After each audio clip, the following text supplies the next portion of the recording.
This event is a joint collaboration between the Oshun Charitable organization based in Atlanta, Georgia, and the Thelma D. Jones Breast Cancer Fund based in Southwest Washington, D.C.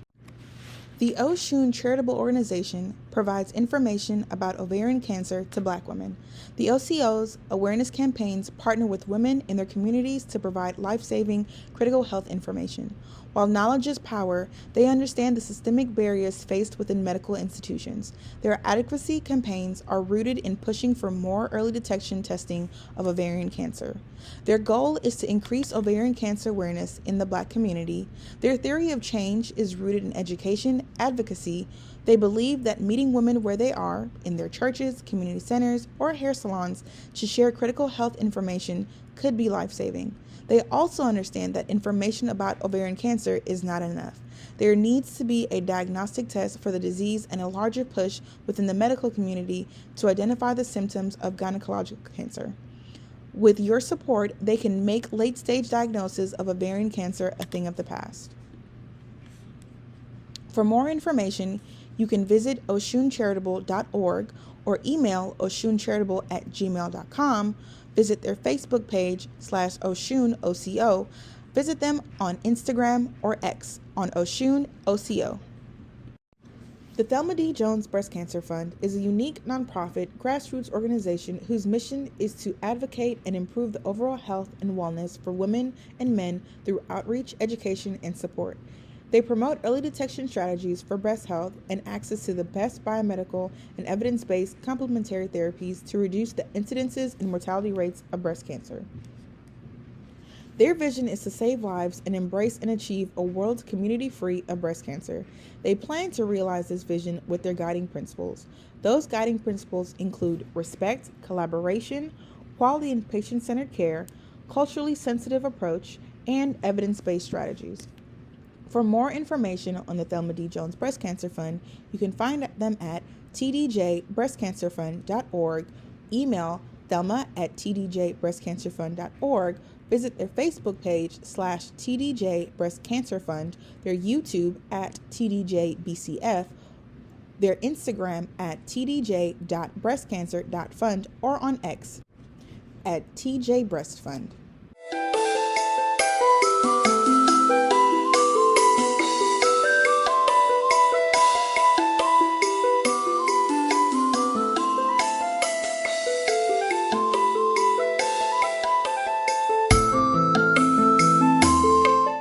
Thelma D. Jones, AAS CHW, breast cancer champion and founder of the Thelma D. Jones Breast Cancer Fund.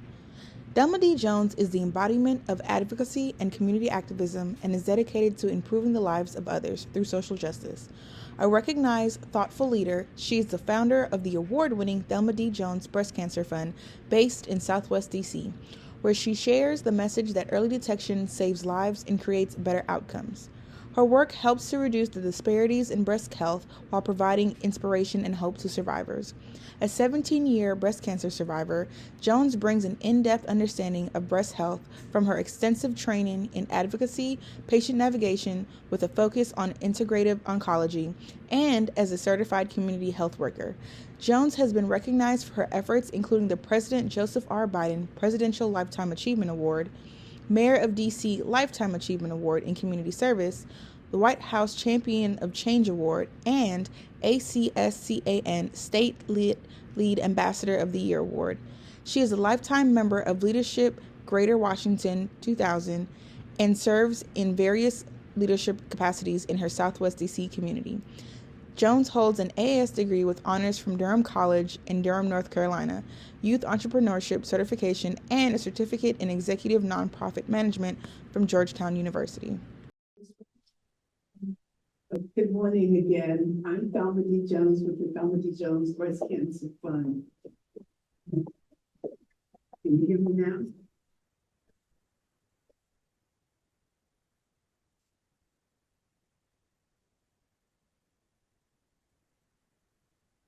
Thank you. If you've attended enough of these events over the years, or since the pandemic, you will remember that technology is the one thing that always cooperates or surprise us. Bear with us. And I'm happy to be here to share the link between breast and ovarian cancer. And in that context, I will share my story.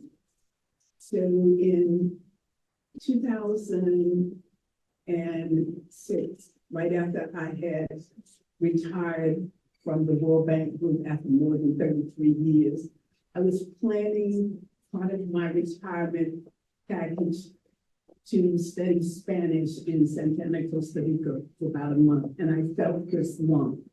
And because I was excited to go to Costa Rica, I thought, okay, I will deal with this when I return. And I felt the lump throughout the almost 1 month stay there. And I thought, when I returned, I took off for another trip to South America, still feeling the lump, and decided, oh, when I get back, I must take care of this. I then went to North Carolina, which is my home state. I'm a farm girl, born, bred on a farm in Snow Hill, North Carolina, in the eastern part of the state. And I'm always there for the holidays. I returned. I then went on another speaking engagement back to North Carolina. And in March, I am at a speaking engagement in Philadelphia, family reunion conference. And as I'm showering, the lump is very pronounced. And I thought, Thelma, you need to slow down and have this checked out. Because this was September when I first felt it. It is now March the next year. I went to the doctor and I heard those words, you have breast cancer. And he said to me, it was a rare form. And I asked, what does that mean? It was rare in the sense that in this country, when 95% of the women develop breast cancer, doctors know the origin or source. I had an unknown primary, and he was ready for a surgery right away. And I said to him, but if it's rare and you don't know where it starts, I'm a little concerned about having surgery right away. I'd like to have a second opinion. And this is important because as women and men, because men do get breast cancer, it is important that if you feel uncomfortable about something, you can ask for a second opinion. Now, it also depends too how much will be covered under your insurance. So you want to know about that, but do know that you have that option. And I was then referred to a doctor who, at this point, I'm extremely nervous and frightened. And so I questioned the person that I was referred to because I wanted to know what was his relationship with this person. Was this his father, his brother's daughter from college? I mean, I was just very concerned. Anyway, I got an appointment with her, and her opinion was totally different from his. She said I had a bunch of large matted together tumors, and that we needed to shrink the tumors so that we could see the lay of the land. And because that was totally different from the first approach was, let's have a surgery, let's do surgery right away. I then decided I needed a third opinion because I needed the someone to say the same thing. And I ended up at Johns Hopkins at Baltimore. And the doctor there, opinion was the same as the lady that he had referred me to. Although her bedside manners weren't the best, when I asked some questions, her response was, well, I thought you would have read up by now and you knew all of this. Okay. Whether I knew it or not, if I asked a question, I felt like as a doctor and as someone who had taken an oath for her profession, that she had an obligation, or the least she could do was to make me feel as though I had done my homework. So that's something that's important. If you feel that your doctors are dismissing you, not listening to you, that's another reason that you want to consider another opinion or doctor. And so at this point, with 3 opinions, I went with the second opinion. I had a lumpectomy, this breast cancer in my right breast. I had a lumpectomy. There were 32 lymph nodes removed, which is a large number, of which 15 of them didn't clear the margin. So it had metastasized beyond the breast. When you have breast surgery, there is the likelihood or possibility that you may develop lymphedema. Lymphedema is pain and swelling in the arms, the legs, or the affected part, because the fluid, the lymphatic fluid has been interrupted and doesn't flow properly, and it can be extremely painful. I suffer with lymphedema, and I should have on a hand gauntlet. This is something that I've worn almost ever since I've had breast cancer. One of the things, important thing to know is early detection not only saves lives, but it helps to reduce the outcome of high financial costs, a lot of mental, financial, and emotional stress. So if you don't remember anything else I've said today, please remember that early detection saves lives, and it helps you to have better outcomes. And it's not just you. Many of us, our family members, our colleagues, our neighborhood, our churches are affected. So it produces better outcome for a community of people, but more specifically for you. And it's important that we know now, because technology has improved, breast cancer is no longer a death sentence. And it shouldn't be a death sentence also based on where you live. If you live in a community where the support is not good, our less served, or some of our minorities neighborhood, that still shouldn't be the case that we live or die based on our zip codes. Some of the signs about breast, some of the signs and symptoms of breast cancer are, in my case, I found a lump beneath my arm, which at the time I didn't know that it could be a lump beneath my arm. I always learned it would be a lump in my breast. But if you have like dimpling or inverted nipples, fluid is leaking, sometimes there could be pain. We was told pain is not a symptom of breast cancer. We are now discovering that it is. Also, a rash could signal something wrong. And if the rash or your breast may look like an orange peeling, you really want to check that out, because often or sometimes that is a sign of inflammatory breast cancer, one of the breast cancers that we still are studying. Also, another subtype is triple negative. One of the subtypes that African Americans are really faced with, and Ashkenazi Jews and parts of Europe. So it's very important that we check our breasts on a regular basis. Find the time to do that. And there was a point that we were moving away from checking your breasts is not important, but knowing your body is important. And if there is a change, seek help right away. Please do not have your life so busy that you cannot slow down to have your health checked out, because it does cost us a lot later on. One of the ways that the Thelma D. Jones Breast Cancer Fund helps me get the message out is through our monthly support group meeting.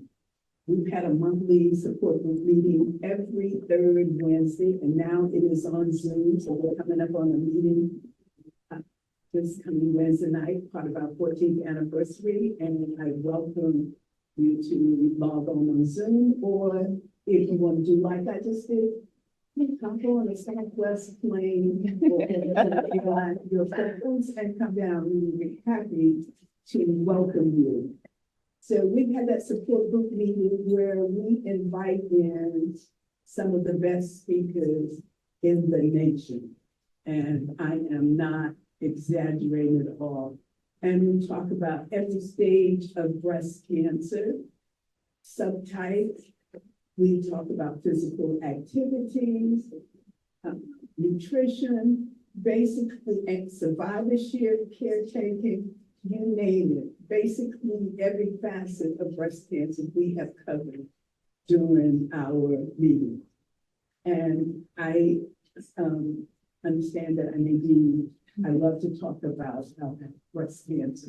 So I will also come back later on to answer any questions. I actually do have a question for you, if you don't mind answering. Thank you for sharing your story, and thank you for sharing just what people can look out for.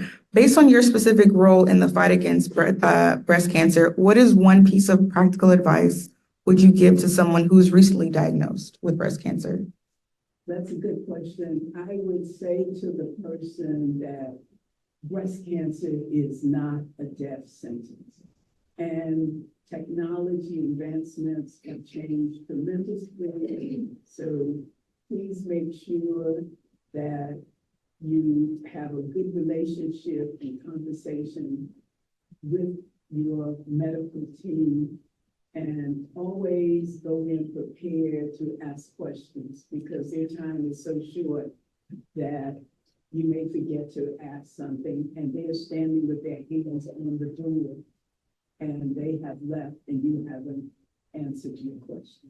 Got your question answered. Thank you so much. Would you guys give a round of applause for Ms. Thelma D. Jones? Haerim Lee, Ph.D., MSN, RN, postdoctoral researcher at Emory University School of Nursing. Haerim Lee is a postdoctoral researcher at Emory University School of Nursing.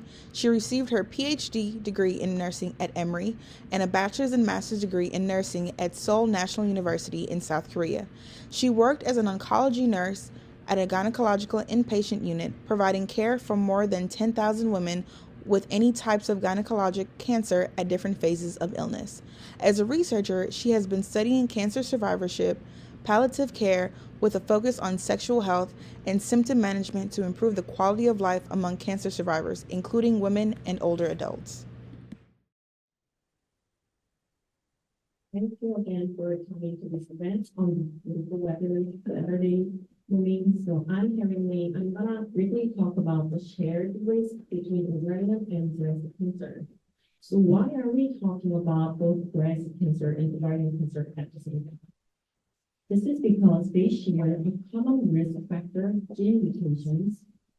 About 10 years ago, a U.S. actress, Angelina Jolie, had her breast, ovaries, and fallopian tubes removed to prevent the cancer, after she found out that she was born with BRCA mutations that was passed from her parents, probably her mom, and her mom was diagnosed with ovarian cancer. So yes, ovarian cancer and breast cancers can be hereditary, but I have to say most breast cancers and ovarian cancers are not hereditary. So don't worry in advance even if you have or your family have breast cancers or ovarian cancers. In the United States, 1 in 8 women has breast cancer and 1 in 78 women has ovarian cancer. So breast cancer is much more common than ovarian cancer, but in the hereditary perspective, only 5% of breast cancer are hereditary, but 25% of ovarian cancer is hereditary. This means if you have ovarian cancer, it is more likely to be related to the gene mutation, BRCA mutations than breast cancer. So here is the reason why we need to think about genetic testing. But you may think like, oh, if someone was already diagnosed with the cancer, why does this person still need genetic testing? That makes sense because genetic testing is to predict the risk of the cancer, but genetic testing ideally should be done on the person with cancer. There are several reasons.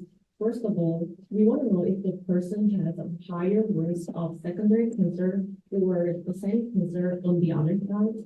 For example, if a woman has a breast cancer on the right side and has BRCA gene mutations, the person may have higher risk of ovarian cancer, as I said, 20% in their lifetime.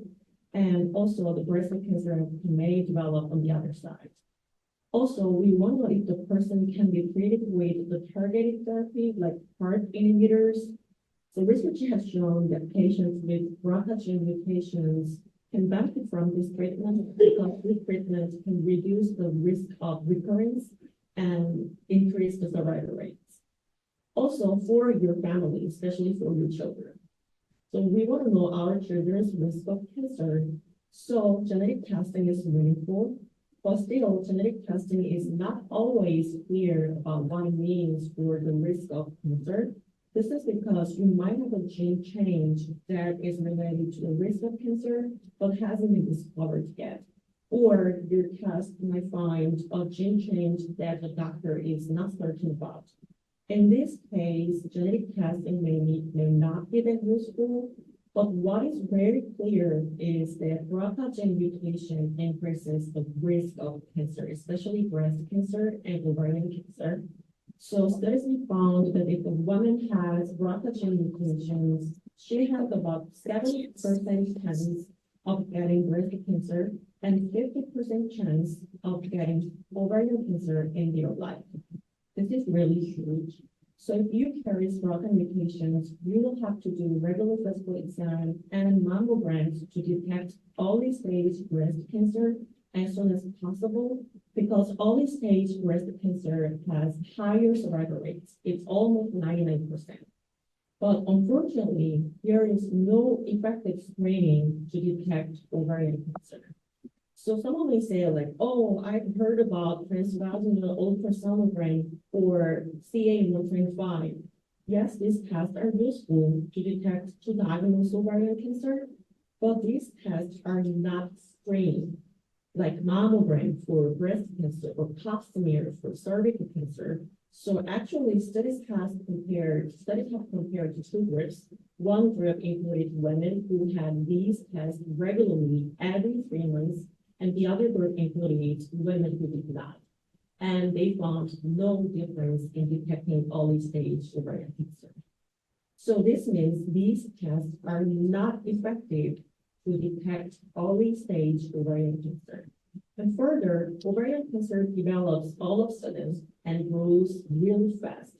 So some patients may be normal in their ultrasonogram just 3 months ago, but they can develop advanced ovarian cancer in the just last 3 months. So especially CA125 along with this kind of ultrasonogram is not that useful to detect ovarian cancer. This is because it can be increased for many reasons, like menstruation, pregnancy, severe fatigue, COVID infection, UTI. Those kind of things can affect CA125. And also, even if their CA125 is normal, we cannot say there is no ovarian cancer. So it is really hard to detect early stage ovarian cancer like breast or cervical cancer. But the good news is that even if you have BRCA mutations, there are effective ways to reduce the risk of ovarian cancer. Ovarian cancer is related to the number of ovulation. So when a mature egg is released from your ovaries, basically the egg pierces the surface. It is a scar. So they increase the chance of getting abnormal changes in the cell, really leading to cancer cells. So to reduce the risk of ovarian cancer, reduce the number of ovulation. So pregnancy and breastfeeding is really helpful because during pregnancy and breastfeeding, no ovulation happens. But we can't do this forever and every day. So one of the most effective way to prevent or reduce the risk of ovarian cancer is to take contraceptive pills, birth control pills. So studies found if you take birth control pills, even if you have BRCA mutations, it can reduce 50% of the risk of ovarian cancer. And also, more effective way is to have the ovaries removed like naturally. So this can reduce 99% of the risk of ovarian cancer. I say 99%, not 100%. Because there is peritoneal cancer, it's related to ovarian cancer, it's really similar. So there is a chance of getting peritoneal cancer, even if ovaries were removed, but it's really rare. So I would not say, don't worry, you have to worry about that. So now, and also the removal of ovaries not only prevents ovarian cancer, but also prevents breast cancer about 50%.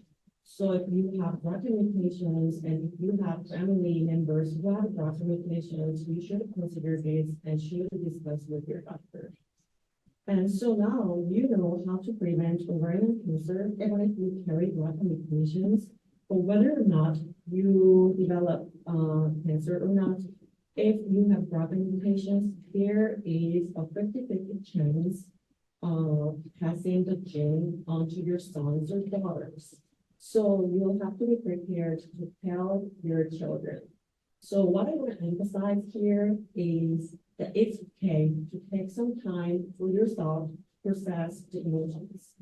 This may take even years to tell your children. But it's okay because children may not need to know about severe risk until they get older and mentally and developmentally mature enough. And also, genetic testing is usually not recommended for those who are younger than 18 years old.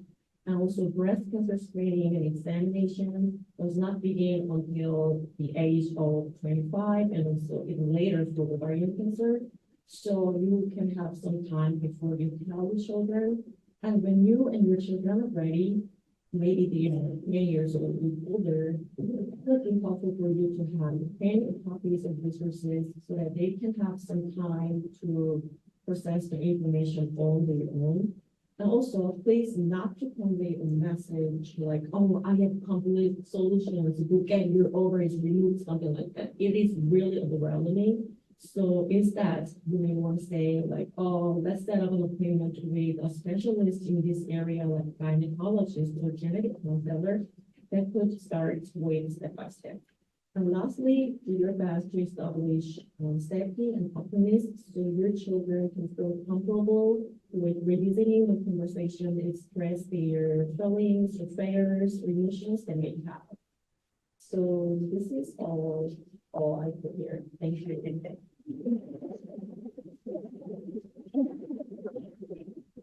Thank you so much for your presentation. I have a question that I'd like to ask. And again, as a reminder, if there's anyone on Zoom or anyone in the audience, you are free to ask questions in the chat box or write a question down on the piece of paper in front of you. One question I have for you, what are common misconceptions people have about ovarian and breast cancer, and how can we combat these misconceptions and communicate more effectively? That's really the question because I have a lot to say. First of all, pap smear is not for ovarian cancer.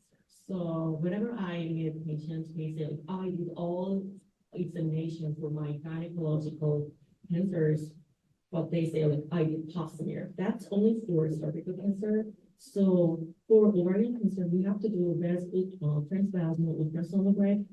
But the thing is, it is hard to detect early stage ovarian cancer, but still it is meaningful because if you have cancer in your body, you have to know it is there. So we can do some treatment. And so, and also the second one I will say is, even if you have no family members with breast cancer or ovarian cancer in your family, there is still a chance to get the cancer. So I met some patients, they said, oh, I have no family members with breast cancer, so I don't want to get any mammogram or physical exam, self-examination. But you still have to do it because I said 1 in 8 women in the United States have breast cancer. Ovarian cancer is rare, but still there is risk. So you have to go see a doctor regularly to check your body. And also another thing I want to mention is that people may say ovarian cancer is not curable because ovarian cancer is usually diagnosed at late stage, but if it can be diagnosed at early stage, the survival rate is 95%. So it's really high. So the key is just to go see a doctor regularly to check your body, especially with gynecologists. People especially after postmenopausal, they just don't go to see a gynecologist at all. That's not that. Yeah. I have a question, Michelle. Thank you. So I have a question. My question is, how does hormone replacement therapy, HRT, affect the cancer risk for individuals with BRCA mutations, especially postmenopausal women? So postmenopausal BRCA mutation-related cancer is usually younger age cancer. So if you have BRCA mutation and haven't been diagnosed with breast cancer and ovarian cancer, then you have to start taking a pill to prevent the risk. And then at about like 40 years old, because usually BRCA mutation-related cancer occur after mid-40 or over 40. Before then, you have to consider having ovarian cancer removed. After postmenopausal, it's not specifically related to BRCA mutation, so it can be related to other factors, including social dumping. There are many factors related to cancer, so then you have to consider other options. Like generally, we have to regular exercise, have to eat healthy foods, something like that. That could have more effects on preventing cancer at a later age. So BRCA mutation-related cancer is basically premenopausal cancer that is more likely to relate to mutation. Thank you, Dr. Lee. Okay, thank you. We have a question in the Zoom chat, and if you don't mind pulling the mic a little bit closer to you if possible, thank you. Stacy Jelks from Zoom is asking, is there a demographic that is more likely to inherit the BRCA gene? Is there a demographic that is more likely to inherit the BRCA gene? Oh, so it's just, I'm not clear. I'm not sure, but the thing is, triple-negative breast cancer is highly related to BRCA mutation, and it is known as triple-negative breast cancer is related to, it's more common in African American. And also BRCA gene mutation they are born with the gene mutation. So they have the gene mutation in their body when they were born. So if you are concerned about the gene, you have to get the test before age 30 or age 40 so that you can be prepared for the next steps. That's the question? Yes. Yeah. Thank you so much. Thank you so much for your presentation and answering these questions. Karin Hulon, MSN WHNP-BC, Women's Health Nurse Practitioner at WellStar Gynecologic Oncology. Karin began her career as a pediatric ICU nurse in 2008 in Memphis, Tennessee. Her interest in women's health was sparked during a volunteer nursing assignment in Nairobi, Kenya, where she was exposed to the huge disparity in the health care that women receive worldwide, and she eventually transitioned to working in labor and delivery. After returning to school to obtain her master's in nursing and women's health nurse practitioner license at Drexel University in Philadelphia, Pennsylvania, she worked in a community OBGYN clinic in Memphis, Tennessee. For the last 3 years, Karin has worked as a nurse practitioner for WellStar's gynecologic oncology practice. Karin is passionate about community outreach and committed to educating and empowering women about their health. She's an active volunteer and participant for various local women's health events. She's also the committee for WellStar's Cobb Cancer Survivorship Group, where she enjoys educating and supporting people in the community. This is my first thank the Oshun organization for having me here to speak to you about ovarian cancer.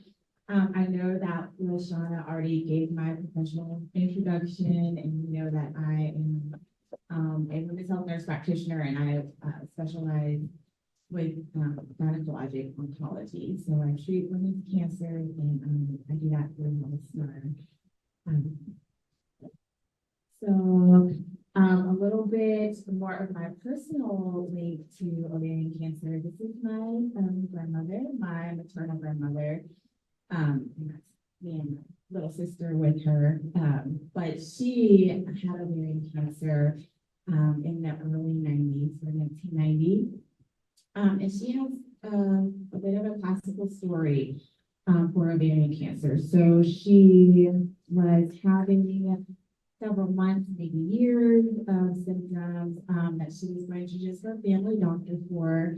And they were symptoms of mostly GI symptoms. So being full quickly, having indigestion, bloating, and she was just diagnosed with indigestion. She would just get over-the-counter medication, taking like milk of magnesia, Toms, to treat those symptoms. Not until she became one day just extremely fatigued, could not get out of the bed, which was not like her. Went back to her family doctor, who then had her admitted to the hospital. This was on December 3rd, I think 1990. At that hospital visit, she was found to have ovarian cancer and never went home. January 11th, just less than 40 days later, she had died of ovarian cancer. And I think that is more of, a likely story that was happening decades ago, maybe even still now, actually. And people think, oh my gosh, ovarian cancer just kills you so quickly. And maybe the more correct way to say that is by the time you get her diagnosed, if it's in late stage, then the time that you still have left can be very short, which is why detection and education is just so very important. Okay, so what is ovarian cancer? Ovarian cancer, we obviously think of the cancer of the ovaries, but it's not only found in the ovaries. This cancer also, ovarian cancer encompasses the fallopian tubes as well, and the peritoneal cavity, which is the tissue that lines our abdomen and the organs in the abdomen. So this is why you might, or I might hear people say, well, I've had a hysterectomy. What are you looking down there for? Like there's nothing there. I can't get a cancer. My ovaries are gone. Or cancer cannot come back. My ovaries are gone. But even if your tubes and ovaries and uterus are gone, you still have that tissue all in your abdomen that lines your organs, and that's where cancer can recur. Ovarian cancer is not one of the most common GYN cancers, but as I said, it's one that has a very high mortality rate, affecting about 1 in 71 or so women here in our country. And Black women actually do have a lower incidence of having ovarian cancer. However, our survival is less. We have a poor survival rate for many factors, which we'll go into a little bit. So the risk factors for ovarian cancer. The first one is age. The older you are, the more the risk you have for ovarian cancer. The median age for being diagnosed with the ovarian cancer is around 62.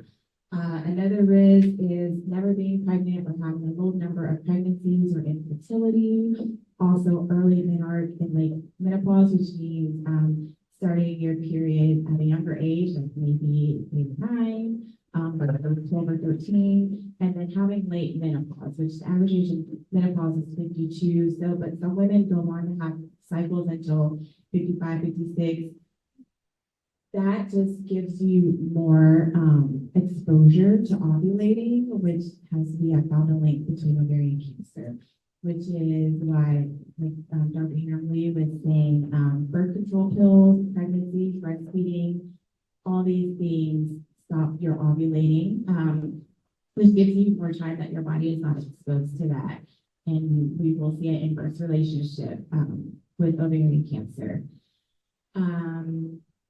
And with saying that, too, since we're talking about birth control, tubal removal, this, yes, also decreases your risk for ovarian cancer because many ovarian cancers start actually in your fallopian tube. So when you're getting if you're a C-section patient and you know you don't want any more kids, it's not a bad idea to go on and get those tubes removed because that's just one more step towards preventing ovarian cancer. Now some people will say, well, then why don't I just remove my ovaries and uterus if I don't want kids? Ovaries are important because estrogen, we do need estrogen in our bodies. It's a natural hormone that we need, and estrogen protects us from other things like heart disease, bone health. So we need our estrogen. So unless you're one of the people that we will speak to that is already at high risk because of genetic mutations like BRCA, we don't want to just remove everybody's ovaries and uterus. Okay, but there's other things that we can definitely do to help lower those chances. Women with high BMI or clinically obese, especially in childhood and adolescence, their risk for ovarian cancer is increased as well, which also can have something to do with the estrogen in our body. And then genetic mutations, which is what we're talking about. So Haerim Lee spoke a lot about the genetics of it, so I won't go into too much, but hereditary breast and ovarian cancer, HBOC, this is an inherited genetic mutation that will increase your risk for either ovarian or breast cancer more than someone that does not have these genetic mutations. And so that's just saying, I'm sorry, up to about 30% of ovarian cancer can be due to this mutation. And most of these mutations are from the BRCA. BRCA stands for breast cancer gene. So most of these are for the mutations on those genes. There's BRCA1 and BRCA2. BRCA1 carriers, their lifetime risk of ovarian cancer can be increased up to 40%, and BRCA2 up to 41 and 90%. So there's a big increase for people with BRCA.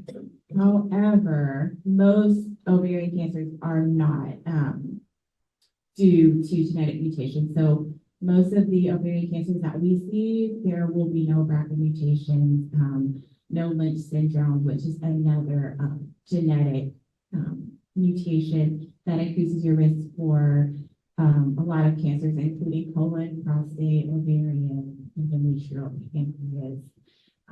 So those are those genetic factors. As we were saying earlier, Dr. Lee, that BRCA patients that have the BRCA, they're at risk for cancer at a younger age. So instead of in their 60s being diagnosed with ovarian cancer, we'll usually find that they are diagnosed earlier, like in their early 50s. The positive side to having a BRCA-related ovarian cancer is that there are treatments that are targeted straight for this mutation. So their actual response to therapy, to chemo, is better, and we can see that they have higher or longer survival rates than patients with ovarian cancer that don't have these mutations. So there are recommendations, like I was saying earlier, those surgeries, like getting your ovaries and tubes removed. So we call those risk-reducing surgeries, which would also include, once you know you're BRCA positive, could be a bilateral mastectomy or having your tubes and ovaries removed. So the recommendation is doing this either between the age of 35 to 40 or after you're done having children. You can go ahead and get that risk-reducing surgery of your tubes, ovaries, and uterus removed. This will reduce the BRCA positive patient 80% for getting ovarian cancer. Again, birth control pills you can't just do it for like 5 or 6 months. You need a long and extended time on birth control pills. So 5 to 6 years, and that will reduce your risk about 60%. And also, having those ovaries removed reduces your risk for breast cancer as well. And I won't really get into this because I know we have a genetic counselor coming up, but there, people always say, should I get genetic testing? My grandma had ovarian cancer. Do I need to get tested for BRCA? So there's very specific criteria that is shown for people that we would recommend getting tested for these gene mutations, and definitely speak to your gynecologist about it. Make sure you know your family history, they know your family history, so they can inform you if you would benefit from genetic testing or not. And as we discussed, screening, there is no screening for ovarian cancer, unfortunately. Nothing has been proven to detect the cancer earlier or more effectively than not. So as Dr. Lee was saying, pelvic exam, CA-125, which is a tumor marker that you get through blood work, and ultrasound, they have not been found to detect cancer at an earlier stage. There was no reduction of death, and really what it can end up doing is unnecessary procedures or surgeries, like you'll see something on an ultrasound, you go in and remove an ovary, they send it to the lab, it was totally benign. So these unnecessary things that can be done to your body and cost and healing and risk for infection, that is just doesn't make sense. It's not an effective way to screen. Now, if you're known for BRCA, then no, we don't want to just, we're going to monitor your CA-125 every 3 months. That's not going to be effective in catching it. If you are a BRCA patient, then what we recommend is that those surgeries for risk reducing. And again, just to hit the nail on the head, pap smears do not detect ovarian cancer. That is just for cervical cancer. But I will say that pap smears are still important because along with the pap screening is a pelvic exam. So many times, if there is some sort of mass that's growing in your pelvis, you're not going to feel it yourself on the outside. You will need that exam. So those exams continue to be important, even postmenopausal.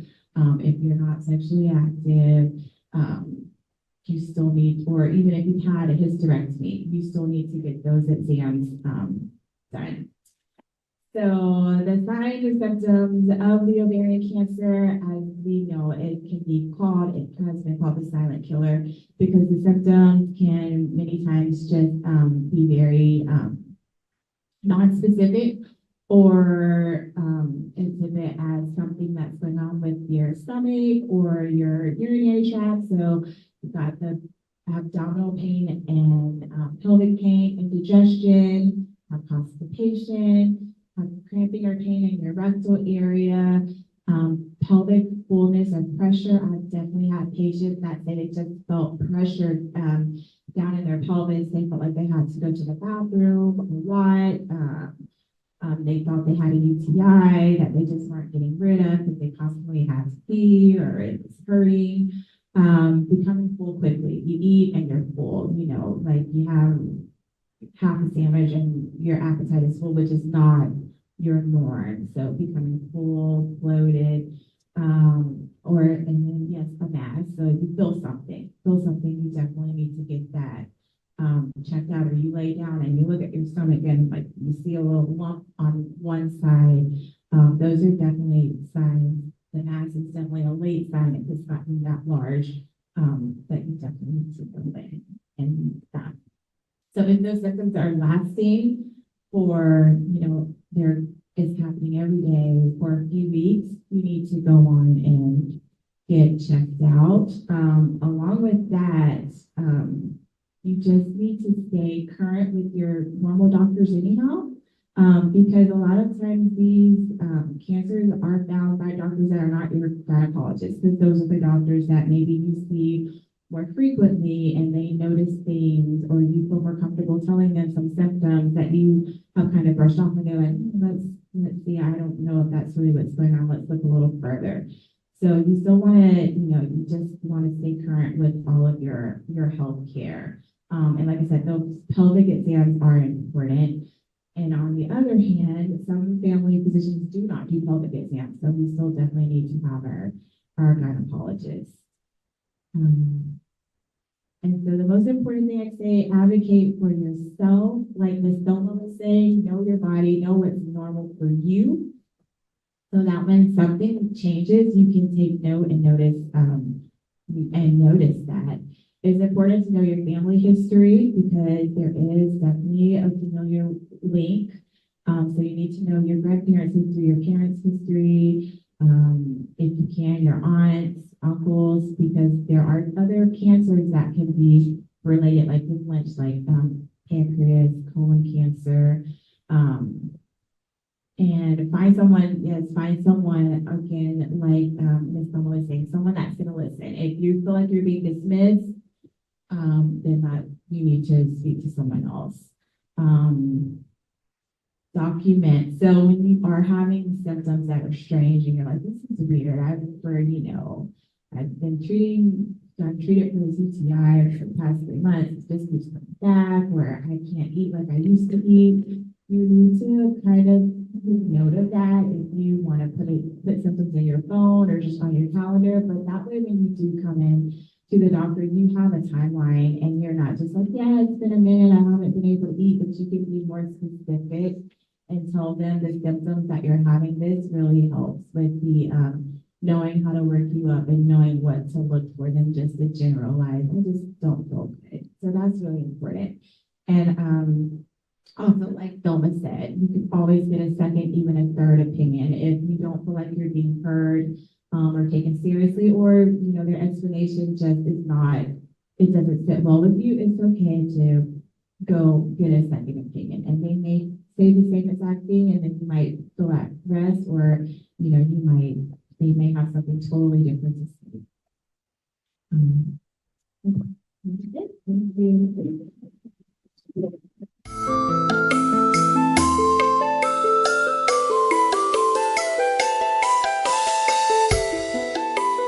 Thank you so much. We do have a question from the audience, and then we're gonna see. A question again, or a comment, or, and I know we're having a geneticist, but we have several men in the audience, and I want to talk about BRCA being passed by males. If Dr. Lee or the geneticist who's here before her presentation can talk about that to keep the audience engaged. And we can talk about male, and we can also talk about male breast cancer also. I know men don't get ovarian cancer, but we can talk about that.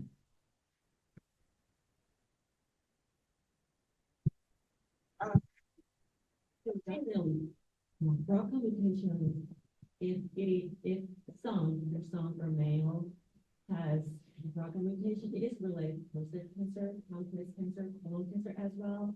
So there is 50% chance if your mom or your aunt or your sibling has ovarian cancer or breast cancer, and that is related to BRCA mutation, you will have, if male family member also have higher risk of getting those kind of cancers. Prostate, pancreas is the most common cancer is that.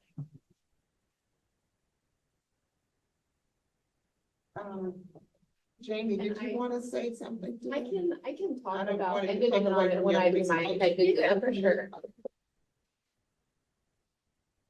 Could you tell me what advice would you give to a person who just found out they had breast cancer? What advice would you give to someone who found out just had breast cancer? Thank you. The advice that I would give them would be to not give up hope. Advancements in treatment in breast cancer have improved significantly. Breast cancer is no longer a death sentence.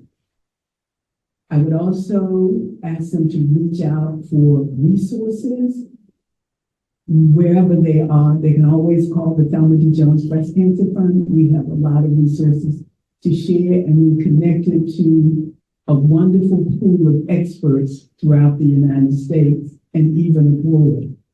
I would also tell them to develop a good relationship with their primary care team and to ask questions. And if they don't get the answer the first time, to ask the questions again. And I would also tell them to follow the instructions of their doctors, but in the context of following instructions, if they have a question and don't necessarily agree that they should go beyond their doctors to find someone that they really that really addresses their concerns and questions and respectfully. Okay, what are some of the questions that you need when you go to have a consultation with the doctor for surgery? Okay, so some of the things that you'll want to ask is depending on what type of breast cancer you have. You want to make sure that your doctors have all of your necessary records, your mammograms, and if you've done MRIs or ultrasound. And normally these things should be automatic. When you go into your doctor, all of your records should be there. But I can assure you from experience that that's not always the case. You want to have your questions written down. What does this mean? If I do this, will this do the other thing? I have done this. Why do I need to do this? You want to find out how will your treatment affect you? What are the side effects? When can you go back to work? What impact is this going to have on you and your family? So depending on what type of breast cancer you have and the stage, if it's stage 1 or stage 0, which a lot of people don't know that there is a stage 0. I see someone frowning. Maybe you didn't know. Yes, breast cancer is staged from 0 to stage 4. And stage 4 is considered metastatic, which meant it has spread it throughout your body. So again, it depends on the stage and the type of breast cancer that you have. And also insurances, believe it or not, play a part. And lastly, a person may want to consider clinical trials. We didn't really talk about that. African Americans are fully underrepresented in clinical trials.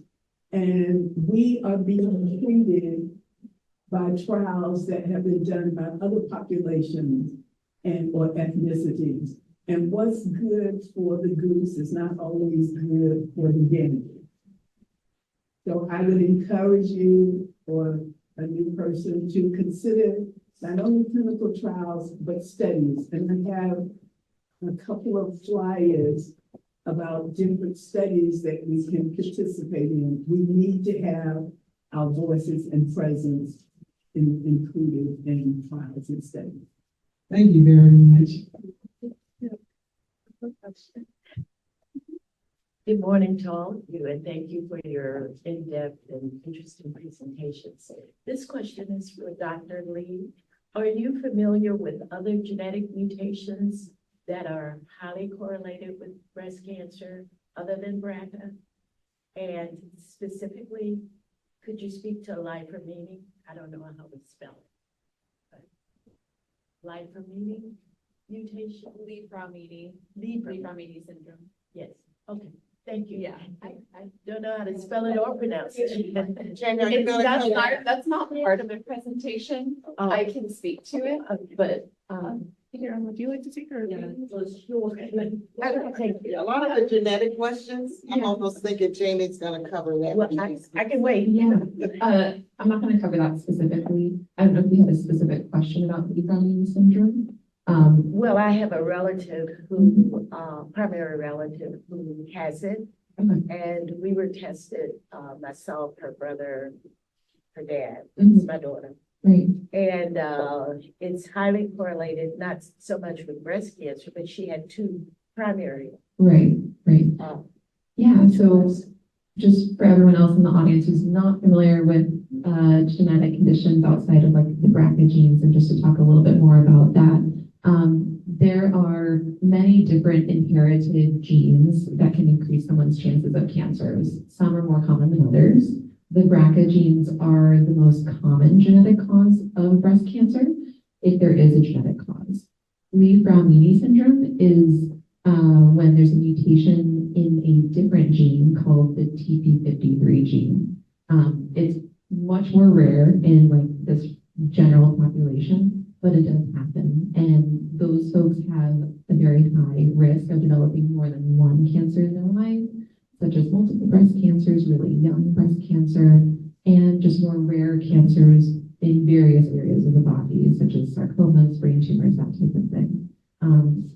So that's just a little bit of background of that. Wasn't sure if you had more specific no, questions. just that my family is affected by it. Yeah, thank you for sharing that. Yeah, and happy to talk more outside of this if you like. Are there any questions in the chat? Yeah. Okay, let her get some from the chat. Thank you. We have a question from Mertice B. Payne. How big a factor is your diet or race contribute to your risk factor in your chances, and also environmental exposure to one or another form of cancer? This question is imposed to any particular person on the panel, so whoever wants to answer, I'll ask it again. How big of a factor is your diet or race contribute to your risk factor in your chances, and also environmental exposure to one or another form of cancer? I'll say obesity is certainly a factor in breast cancer. And it is also a factor not only in breast cancer, but in a lot of other cancers and conditions. And if we look at the recommended or the things that can reduce our risk, obesity, the use of alcohol, smoking, all of those things basically sort of apply across the board to many of the diseases and conditions that we have, and knowing our family history. In terms of environmental, that plays a big factor in breast cancer and other diseases such as asthma, there's kind of lung diseases, COPD, and those kinds of things. Also, if we look at environmental things, it goes even beyond things like such as miscarriages. There are certain areas where the industrial site miscarriages are very prevalent. So maintaining an optimal weight helps to reduce our risk of breast cancer and many other diseases and conditions. And to that, physical activity is very important. Our guidelines indicate that we should exercise on a regular basis, but at least, 150 hours per week. And we don't obviously have to do it all at one time. We can break it up. That can include walking, aerobics, and different types of activities.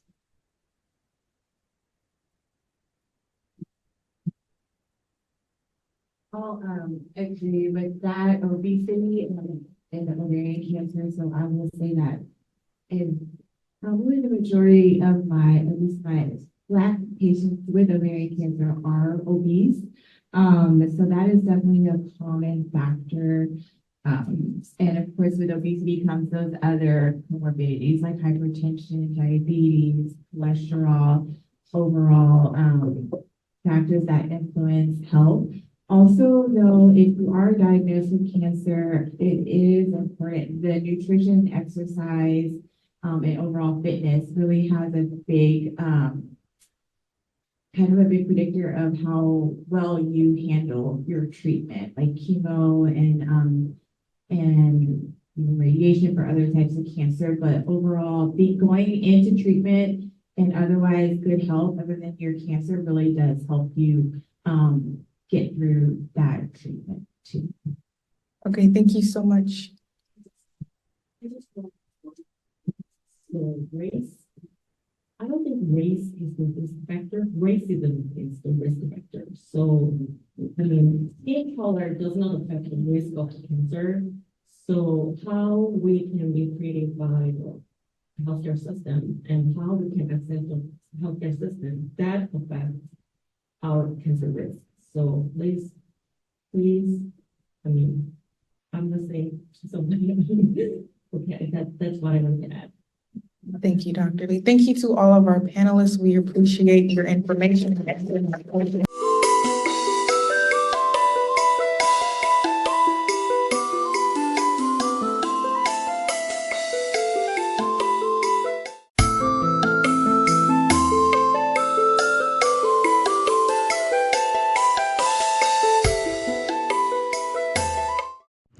This event is a joint collaboration between the Oshun Charitable Organization, based in Atlanta, Georgia, and the Thelma D. Jones Breast Cancer Fund, based in Southwest Washington, D.C. The Oshun Charitable Organization provides information about ovarian cancer to Black women. The OCO's awareness campaigns partner with women in their communities to provide life-saving critical health information. While knowledge is power, they understand the systemic barriers faced within medical institutions.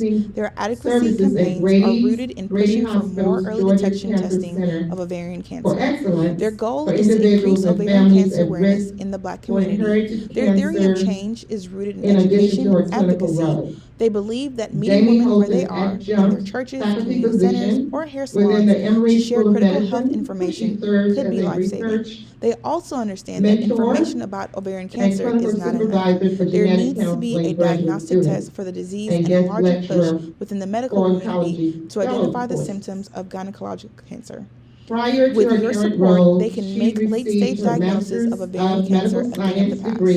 In human genetics and genetic counseling. For more information, you can visit oshuncharitable.org or email oshuncharitable@gmail.com, visit their Facebook page /OshunOCO, visit them on Instagram or X on OshunOCO. The Thelma D. Jones Breast Cancer Fund is a unique nonprofit grassroots organization whose mission is to advocate barriers for to cancer health, wellness for women and men and being through involved outreach, in education, graduate and student support. training. They promote Her early personal detection strategies for breast health and include access to the karaoke, best biomedical and evidence-based complementary therapies to spending reduce the time in incidences nature and and mortality visiting rates of friends breast and cancer. family. And we're very excited Their to vision is to save join us lives and today. embrace and achieve a world community free of breast cancer. They plan to realize this vision with their guiding Thank you principles. so much. Those guiding Appreciate principles it. include And that was respect, a really great collaboration, setup. quality and patient-centered all of the care, topics that were culturally discussed, sensitive approach, and before evidence-based my talk. strategies. I am gonna For more information go on the over Thelma D. and Jones the Breast Cancer monitors Fund, of what you can find different them people at looking tdjbreastcancerfund.org, email Thelma@tdjbreastcancerfund.org, visit their Facebook page /TDJ-Breast-Cancer-Fund, their YouTube @TDJBCF, their Instagram @tdj.breastcancer.fund, or on X @TJBreastFund. @TJBreastFund. And some of you before today.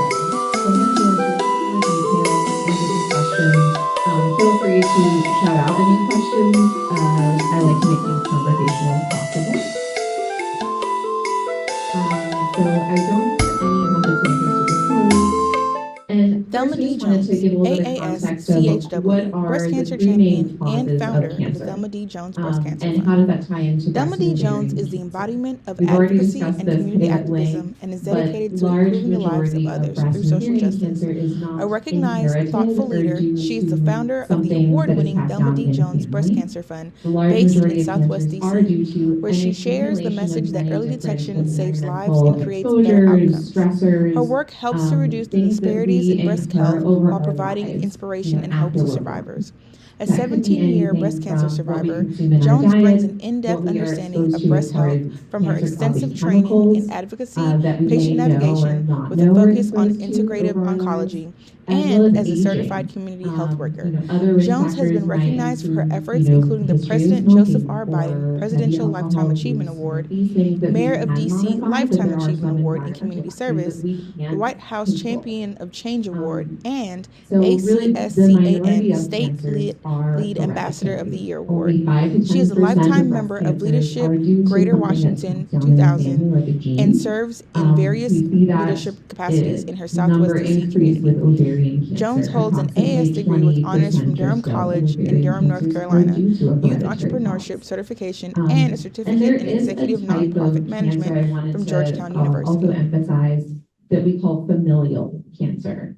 And in these families, what I mean by that is there's a strong pattern. Several people develop the same type of issue, but we do genetic testing and we can't find the cause.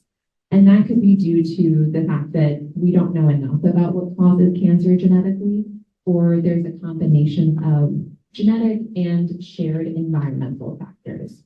So we don't want to ignore someone's family history and, not screen that person or that family, maybe to a higher degree, even if there's not a gene that we find on testing.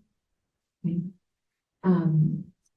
So this goes into that a little bit more. Again, when we do, and what we're going to talk about with genetic testing, we can only test for hereditary causes of cancer. So most people who do genetic testing have a totally normal genetic result. That doesn't invalidate what that person's been going through, and that doesn't invalidate any family history of cancer, though. That's what I want to emphasize. So real quick, I just wanted to take us back to high school, biology, just in case it's been a while, to give a little bit more context to genetics and how we do genetic testing. So our bodies, each of us, we're made up of billions of cells, which are just compartments that hold our chromosomes. Maybe you've heard of them. And our chromosomes are made up of tightly packed strands of DNA. And I like to think of DNA as our body's like recipe book, So when we think of this DNA recipe book that we inherit from our moms and our dads, this recipe tells us how we look, but also how our bodies function correctly. So when we think of what composes our DNA is basically broken out into sections, which are called genes. And just for everyone online, the kind of winding staircase diagram here, that is the representation of what DNA looks like. And if we think about genes, it's a section of that staircase. And every gene has its own unique job. So if we use that recipe book analogy, a gene is like a chapter in a recipe book. And you have recipes to make cakes, just like you have a recipe to tell you what eye color you have, right? So every gene produces a protein, just like every recipe in a recipe book produces a specific like cake or cookie or bread. And you want all parts of that recipe to be intact and spelled correctly. All the words are there in order to make the recipe successful. You don't want to have missing flour in a baking recipe, right? You're not going to have that, that bread come out the way it should if you don't have the flour. So same kind of thing for our genes. We don't want a missing part of our gene to be there, because then the protein that goes out and does its various functions in our body is not going to be doing it correctly. Any questions about that so far, at least here in the room? Okay.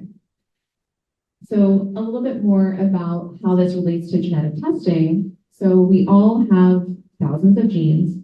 If the gene's working correctly, right, produces a protein that's normal and does its job. The thing is, genetic changes can happen, in our families that are passed down from generation to generation. And those are called mutations. So a mutation can happen in a gene, and that can cause the protein to not be produced the way it should, or it might produce an abnormal, non-functional protein. And that's when things like health issues or increased chances of cancer can happen. So the way cancer develops, whether it's inherited or not inherited, the top row here gives us a representation of how non-genetic forms of cancer happen. So going back to what we know about genes right now, we have 2 copies of every gene, one from mom, one from dad. And if both copies of the gene are doing their job and protecting us from cancer the way they should, then that's great. But say we're exposed to, something in our environment that causes damage to our DNA after we're born. Well, that's okay because we have a backup copy, right? But if enough damage happens over our lives, both of those genes are knocked out, not working. And that is essentially, in some ways, how cancer can develop. So the bottom row here represented is how inherited cancer happens. So someone starts their life with one broken copy of the gene. They have a backup copy, so that's good. But it may not take as long for their backup to become broken once they're born and as they live their lives. So people who have inherited genetic changes or inherited genetic mutations, they may develop cancers at a younger age because they start off with a higher likelihood. They're more susceptible. Okay. So that's a little bit of background. And now I'm gonna go away from the hard science stuff and we're talking about, okay, who should have genetic testing? And some of this has been talked about already. So the main red flags I think about when I meet with someone and I ask them questions about their family history, we look for anyone who's had cancer at a particularly young age. By young, I mean at the age of 50 or younger than that. And that could be anything from breast cancer at that age. Obviously, ovarian cancer at a young age increases our suspicion that there's something genetic going on being passed down in a family. But also things like colon, uterine cancer, stomach cancers. As we talked about, there are other genetic conditions such as that Lynch syndrome condition that we're mentioning. And if someone does not have anyone who's young with cancer, but there's a pattern, so 3 or more biologically, related relatives who've had cancer in a family, those folks should consider genetic testing. People who have more rare cancers like ovarian, pancreatic, or men with breast cancer, keeping the men in the conversation, more aggressive forms of prostate cancer. So prostate cancer that has spread outside of the prostate gland is more likely to be genetic compared to more controlled prostate cancers. Okay. That triple negative form of breast cancer that Ms. Thelma was talking about, that is, in this country, at least a more rare form of breast cancer and more likely to be due to a genetic cause. And if you know that someone in the family who's already had genetic testing and they have a mutation in one of the BRCA genes or in the leaf-ramine gene or any gene, because it's not just 2 or 3 genes we're talking about here, then you qualify for genetic testing. Little bit about what I do as a genetic counselor. So when I meet with someone who, says, I have a family history, that's why I'm here to see you and talk about these options for genetic testing.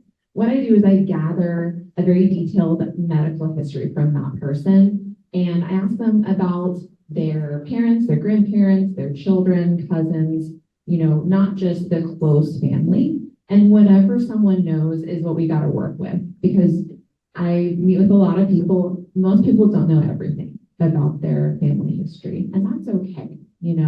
Sometimes I have people, call their grandmother, call their aunt, the historian in the family to say, hey, what did this cousin have again? Was it ovarian cancer or cervical cancer?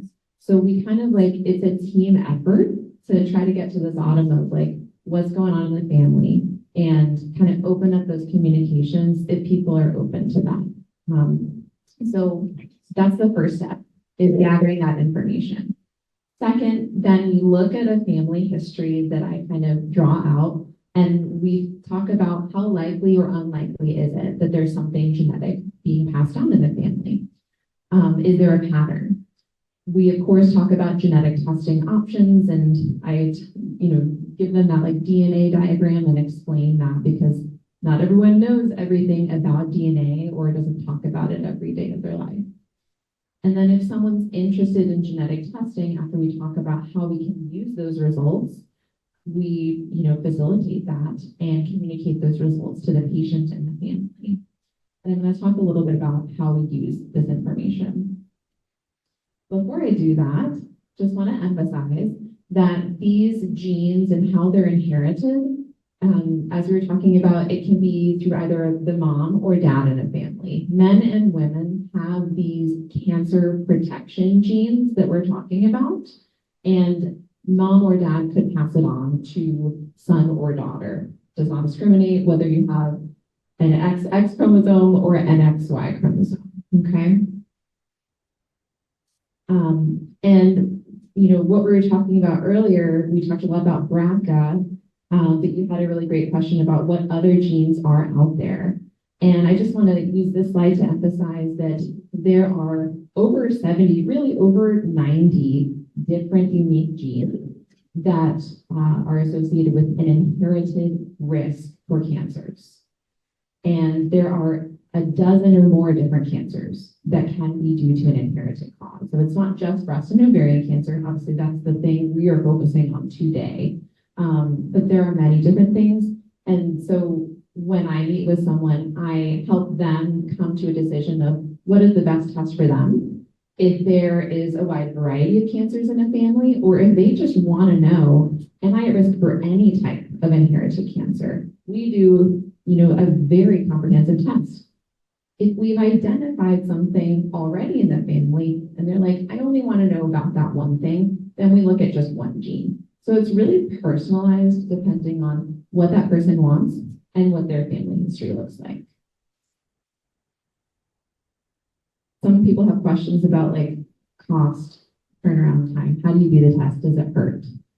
It does not hurt, other than maybe a needle prick, doing some blood draw for genetic testing. It's not an invasive exam. We can either get a cheek swab, a saliva sample, or 1 or 2 tubes of blood. And that's how we send that sample off to do the genetic testing. It takes between 1 and 3 weeks, and most insurances, private and Medicare and Medicaid, cover genetic testing. And I'm with a lot of folks who do not have health insurance. And thankfully, there are very generous financial assistance programs that usually eliminate any costs for genetic testing or make it very, very, very affordable for folks who don't have insurance coverage. And whenever we go through this process for someone and genetic testing is completed, there are really 3 main, or only 3 possible genetic results: positive, negative, and inconclusive. So with positive, this is the least likely result for anyone who comes to see me. This means that we found a harmful genetic change that's a mutation, that it's something that a person was born with, that they inherited, that increases their likelihood of developing certain cancers. And we have very specific recommendations, which I'll get into in the next slide, about how to manage that person's health and what to do for their family. The most likely result, though, is a negative normal genetic test result, meaning all of the genes we tested were working perfectly fine. Again, doesn't invalidate that person might be going through a cancer diagnosis, they might have a family history. And so we use that information from the family history Haerim to Lee, make recommendations Ph.D., on where to go MSN, from there. RN, postdoctoral And then researcher lastly, at this Emory University School inconclusive of Nursing. genetic Haerim Lee is a finding, what postdoctoral that researcher means at is, Emory University we're School of all Nursing. slightly unique She from received each her other on Ph.D. a degree in DNA nursing at level. Emory I mean, we're and a all bachelor's more and alike master's on a degree DNA in level nursing at than Seoul National probably most people University in think. South Korea. But She some of worked us, as an you know, oncology have nurse genetic at a changes because gynecological we're not inpatient identical unit, providing twins, care right? for more than So we 10,000 each have women unique genetic with any changes, types of and gynecologic sometimes we find cancer those at genetic different phases of changes illness. on this type of As a genetic researcher, testing, she has been and maybe studying we haven't cancer seen a survivorship, genetic change palliative before care in with a anyone focus on sexual health and or symptom in very management to few improve the people in quality the of life world. among cancer And so we survivors, may not know including for women sure, and older is this a adults. harmful genetic change or is this harmless and it just makes me unique? Whenever there's like limited information about a genetic change, we say it's inconclusive. We're not going to jump to conclusions and do a bunch of extra unnecessary tests. So we're going to treat this like a normal result for now. And as more people are tested for these genes, we often reclassify these usually to normal, benign, harmless findings. So positive, negative, inconclusive. So if someone comes back with a positive result, and so we've identified, yes, there's an inherited risk for cancer in someone's family. What does that mean? And there are really multiple ways we can go about addressing that person's risk. We talked a lot about that already today, but just to, summarize that again. So if someone is at risk of breast or ovarian cancer, that person may want to increase how frequently they're going in for breast screenings, for mammograms, breast MRIs, and how young are they getting these? In their 20s, in their 30s, it depends on the gene. For BRCA genes, it's in the 20s. For a gene called ATM, it's closer to the age of 35. So it all depends on the result. Some people want to go further. They don't want to just, identify something if it happens to detect it as early as possible. They want to prevent cancer if they can. And so then we talk about surgeries to reduce the risk of breast or ovarian cancer, for example, by removing someone's breast or ovaries or fallopian tubes or uterus. So it all depends on what area of the body do we know is at risk based on this gene, and what can we do about it, and what does that person want to do, and how does that fit into their life. There are certain medications people can take as well, as we talked about oral contraceptives, but there are other types of medications too to reduce the risk of breast cancer, even for colon cancer for certain folks. And again, we talked about what this might mean for someone's cancer treatment if they are diagnosed, but we know things like targeted therapies, immunotherapies can help someone live longer, or at least, control any spread of cancer to help that person be here longer. Okay. So those are some highlights of how we use this information for family members to be proactive and preventive. I am very transparent when I meet with people about the limitations of genetic testing, though, because it's not like, silver bullet answer for everything, right? Cancer screening and prevention is not 100% effective, even for folks who have an inherited cause of cancer. And not all gene mutations are detectable based on our current technology. 20 years ago, we were really only testing for a few breast cancer and ovarian cancer genes. Who knows where we will be in 20 years from now. And genetic testing cannot tell us, it's not it can't tell us when or where this thing will happen, where cancer could occur. And with genetic testing and those possible results, it can increase someone's anxieties, right? Like, this is scary information to know I might be at risk. That's really heavy. And some people are not in a good place when they come to see me to receive that information. And so we talk about that before we even order genetic testing. So it just really depends on pros and cons. One other thing I did want to talk about, just more so related to people who maybe are younger or haven't secured like life insurance, for example. So things I talk about with people before we do genetic testing. So there is a law that says you can't be discriminated against when it comes to like your genetic test results when you try to get employment or health insurance. It's a law called GINA. And this is a good law for certain health insurance or for certain insurance policies. You can't be fired, your health insurance premiums can't be increased if you have a gene mutation. But it doesn't cover things like life insurance or disability or long-term care. So for a lot of folks who are really young who come to see me, maybe they haven't had children yet, whatever, they don't have a life insurance policy.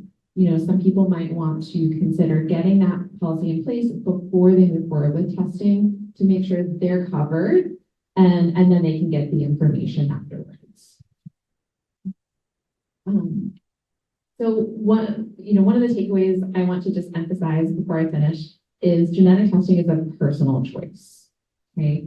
You know, knowing your risk can be very frightening, especially if you're not going through a diagnosis that is already very frightening, right? And it depends on like what you've seen your relatives go through too, that impacts those anxieties. So it's really weighing the pros and cons of what's right for you and your family. And you know, some relatives may want to know, others may not. Parent might not be ready to receive that information, but their child may be in a better place and would want to do something to act upon results. And regardless of genetic testing, what we've all talked about today is being very as open as you are comfortable about the family history of cancer and other diseases, and writing that down in like a family record and sharing them with your relatives and kind of opening up this communication so we can talk to our doctors and inform them, this is what I might be at risk for. So how do you get genetic testing and counseling if you think you might want it or need it? Asking your primary care or OBGYN or some doctor you trust and go to already, do they have any like on-site services or someone they always refer to automatically? If that's not the case, you can always reach out to me. You know, I want to be a resource for anyone who has questions, even if you are not in the Grady system, which you have to have a Grady provider refer you to me. I'm happy to give you resources outside of Grady. Obviously, I work with the Emory Winship team as well, and I have the contact information for everyone in like the Atlanta metro area and can give you some like national resources as well, which is on this slide too. So that's my contact information. If you want to screenshot it or write it down, that's my direct phone number and email. And I'm happy to answer any questions. Thank you.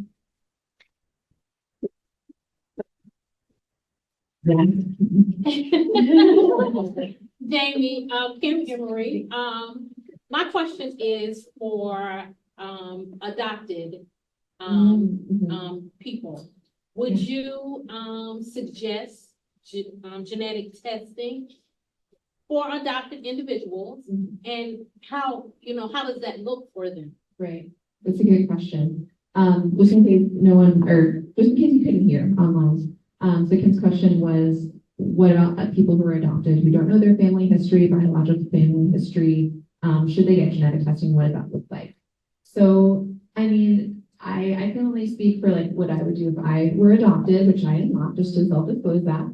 I would want to know. I think a lot of folks do want to know. I meet with a lot of people who are adopted and want to know through genetic testing what they're at risk for. And so I would say yes, that is an option for them. One kind of hiccup is whether or not, how would that test be covered, like by insurance? If someone does not have a personal diagnosis of cancer and they're kind of wanting to just be proactive and know more about their health, it would probably be an out-of-pocket payment. With genetic testing for the cancer genetic testing, the self-pay cost is $250. Okay, so it's like flat rate. And there are types of genetic tests that combine both information for cancer genes and other types of inherited diseases like cardiovascular disease or, things like, sickle cell trait or other like carrier diseases, recessive diseases. So there are options. You can talk to a genetic counselor about it. I talk to people about it and facilitate that like self-pay testing and help interpret their results. If someone has cancer and is adopted, usually insurance covers it for those folks, though. Thanks. Yeah. Any other questions? In the chat? Thank you so much.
Thank you so much for everyone who joined us after lunch. We're going to have a fireside chat while we learn so much about the genetic counseling, the risk factors, and a lot of the science.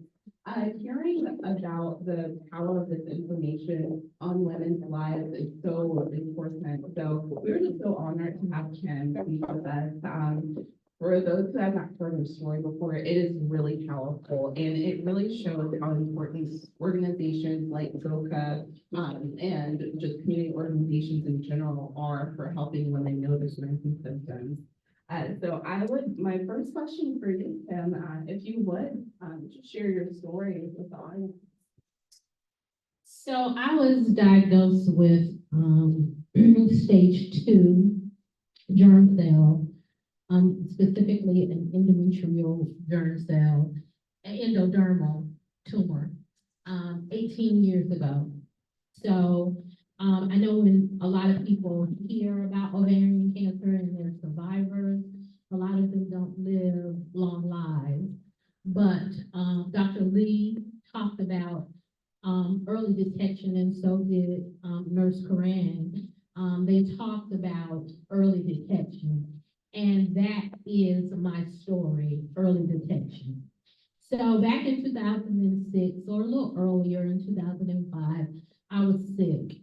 I was vacillating from, I had abdominal pain, I had fatigue, I had the urgency to go to the bathroom. And when I say urgency, I mean I had to go at that time. It was very urgent.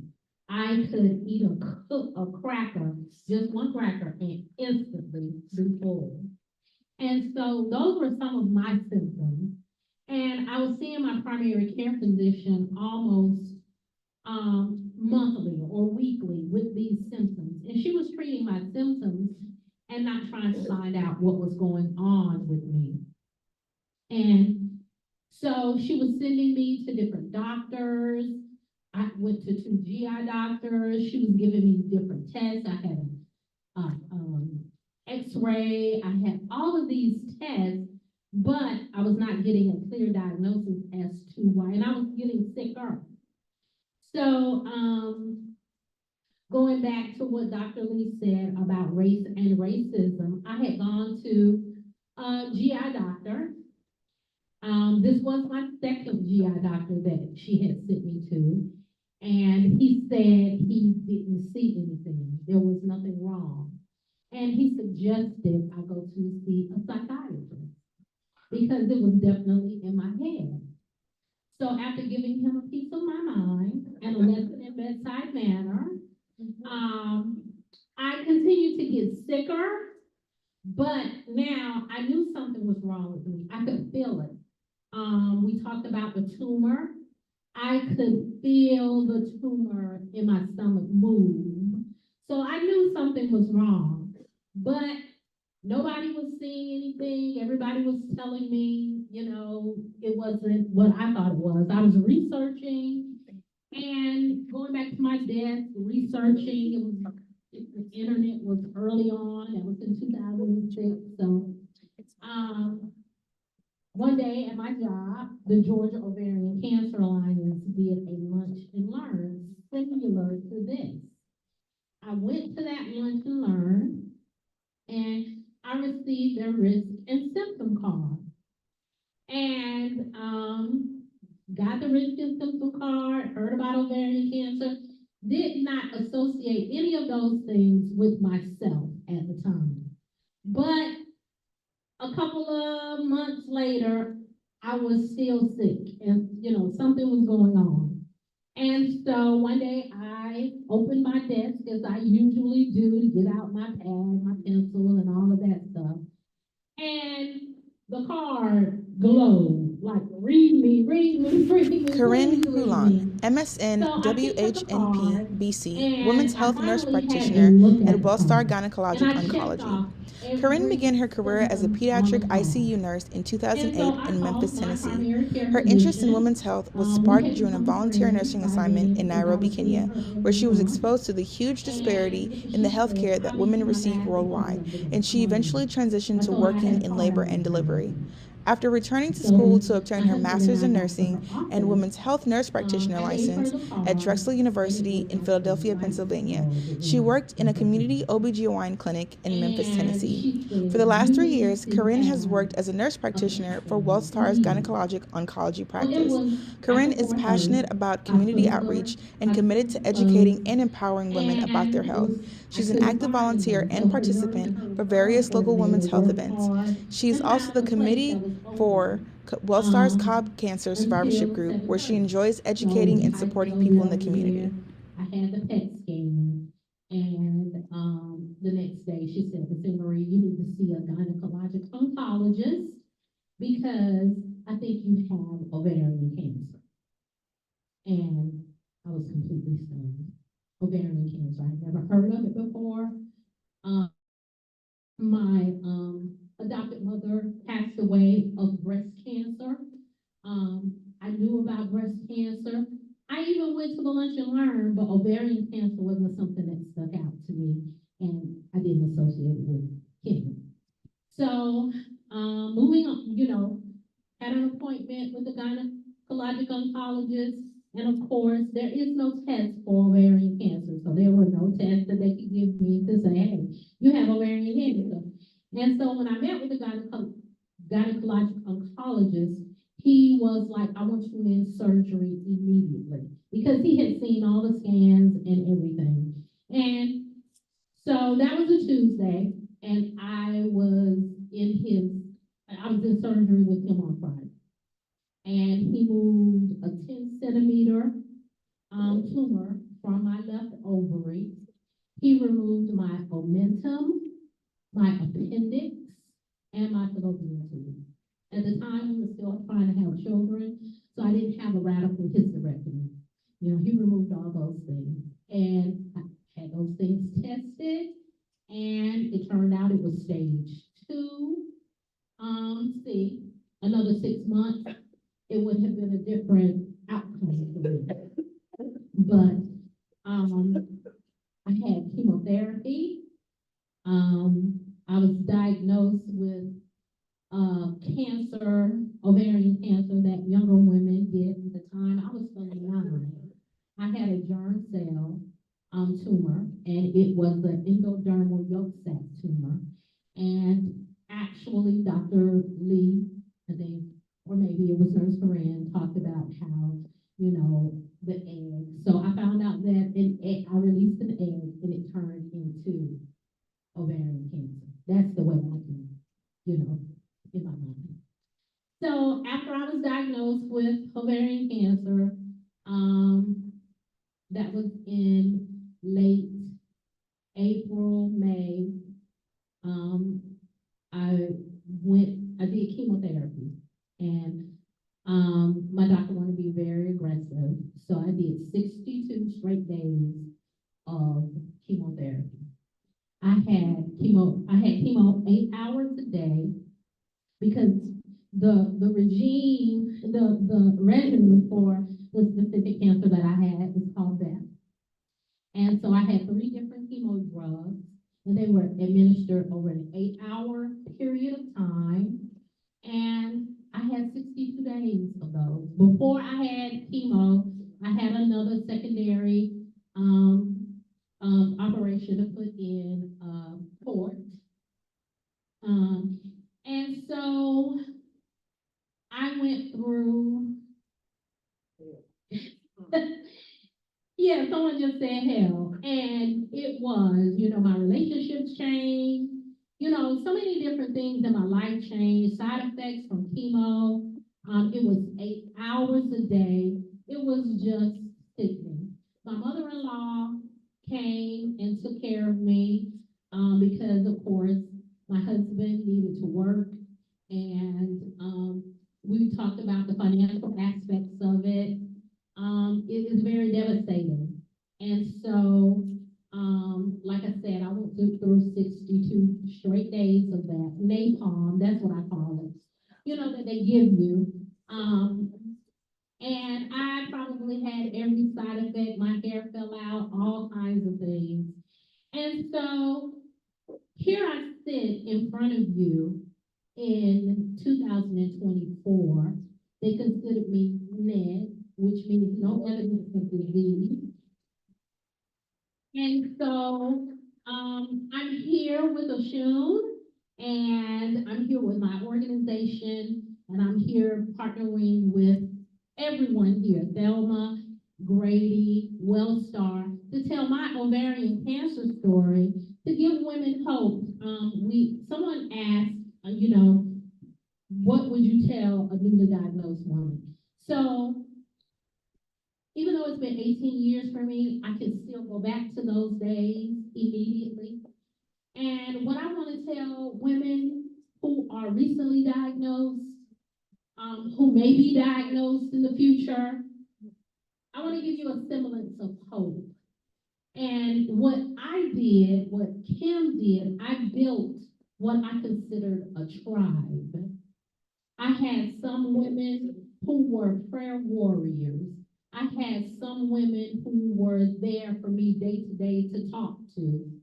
I had women and friends and family cooking meals for us because I couldn't even eat anything, but my family still needed to eat. So there were women and out there willing to do that for us. So I would tell you to build a tribe.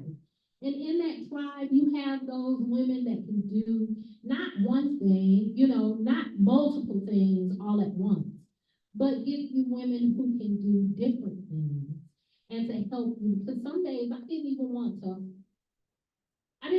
hold my head up from the pillow.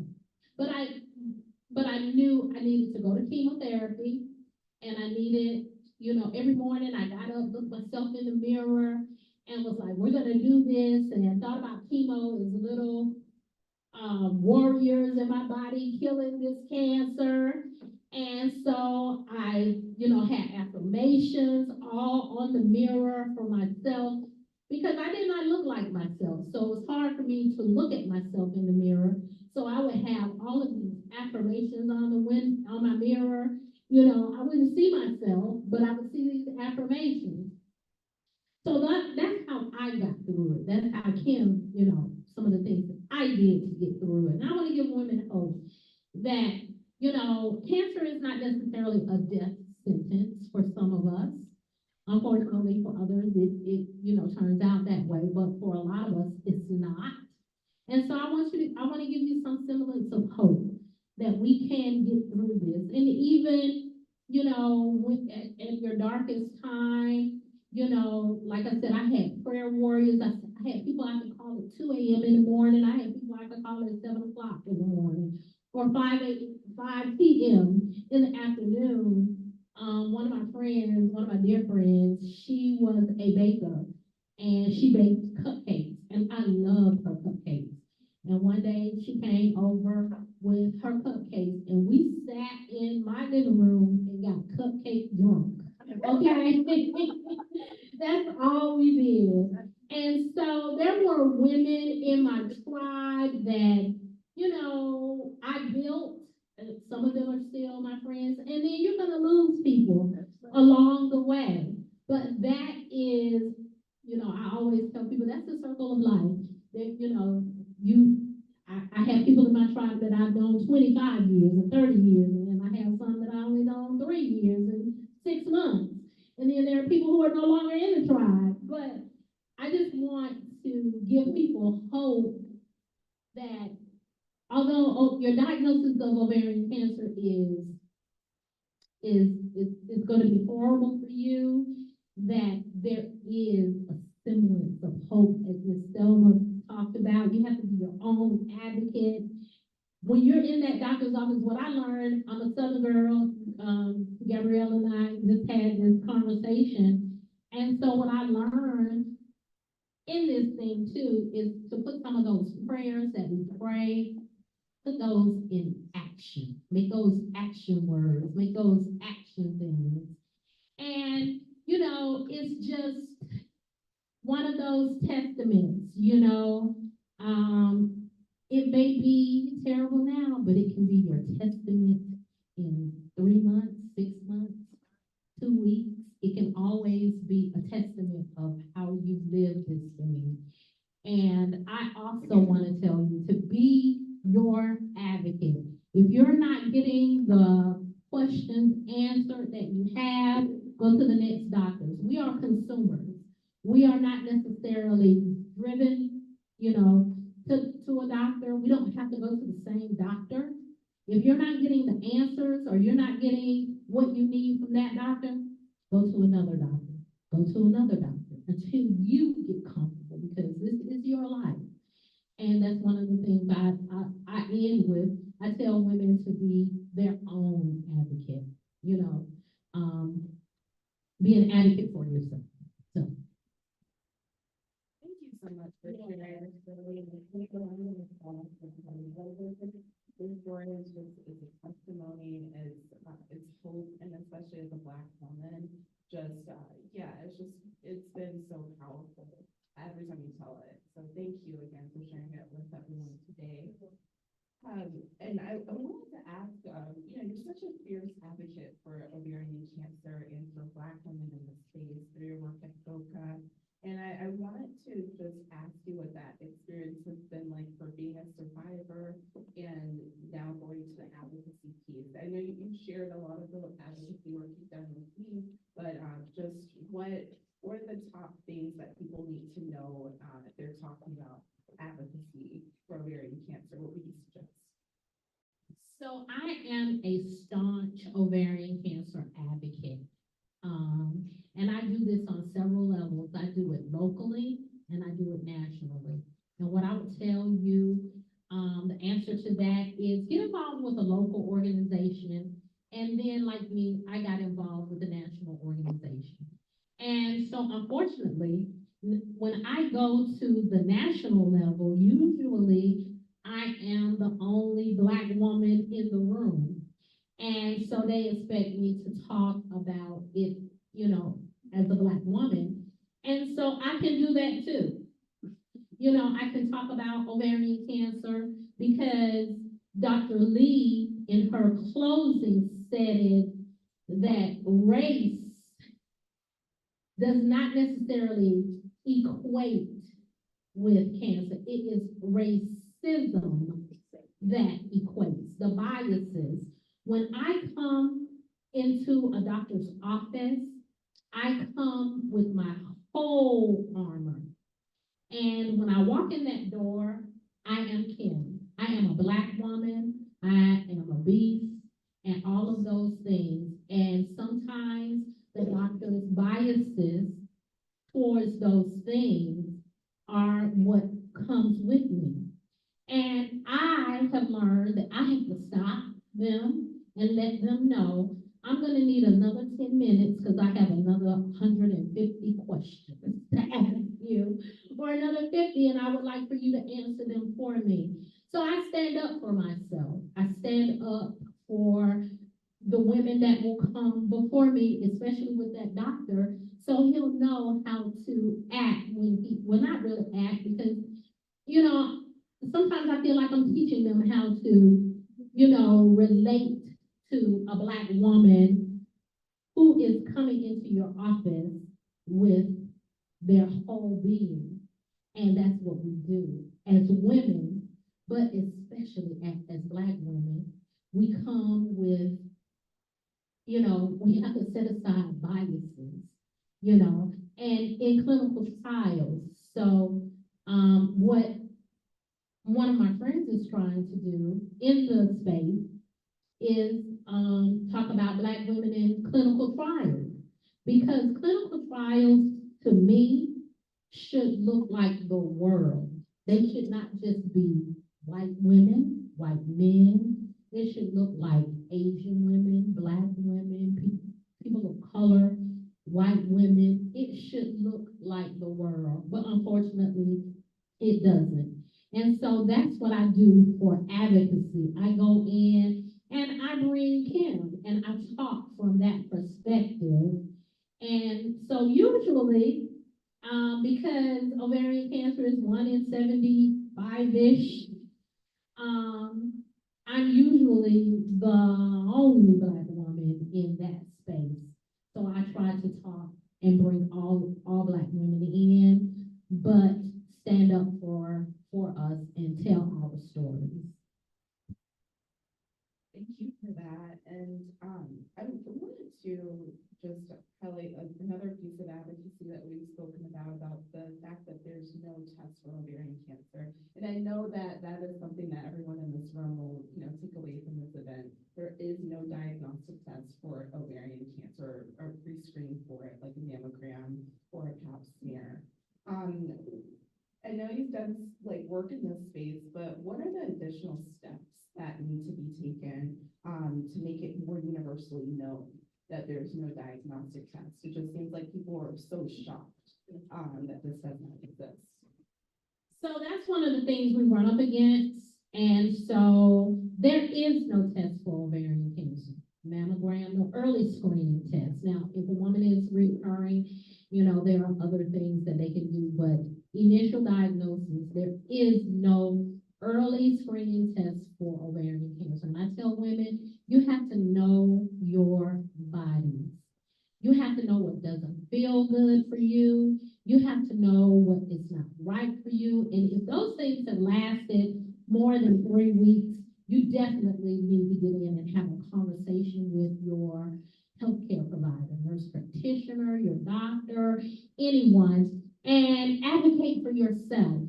And so, even though there is no diagnostic test, those are the things that I tell people they need to know. They need to know the signs, the symptoms, and the risks of ovarian cancer.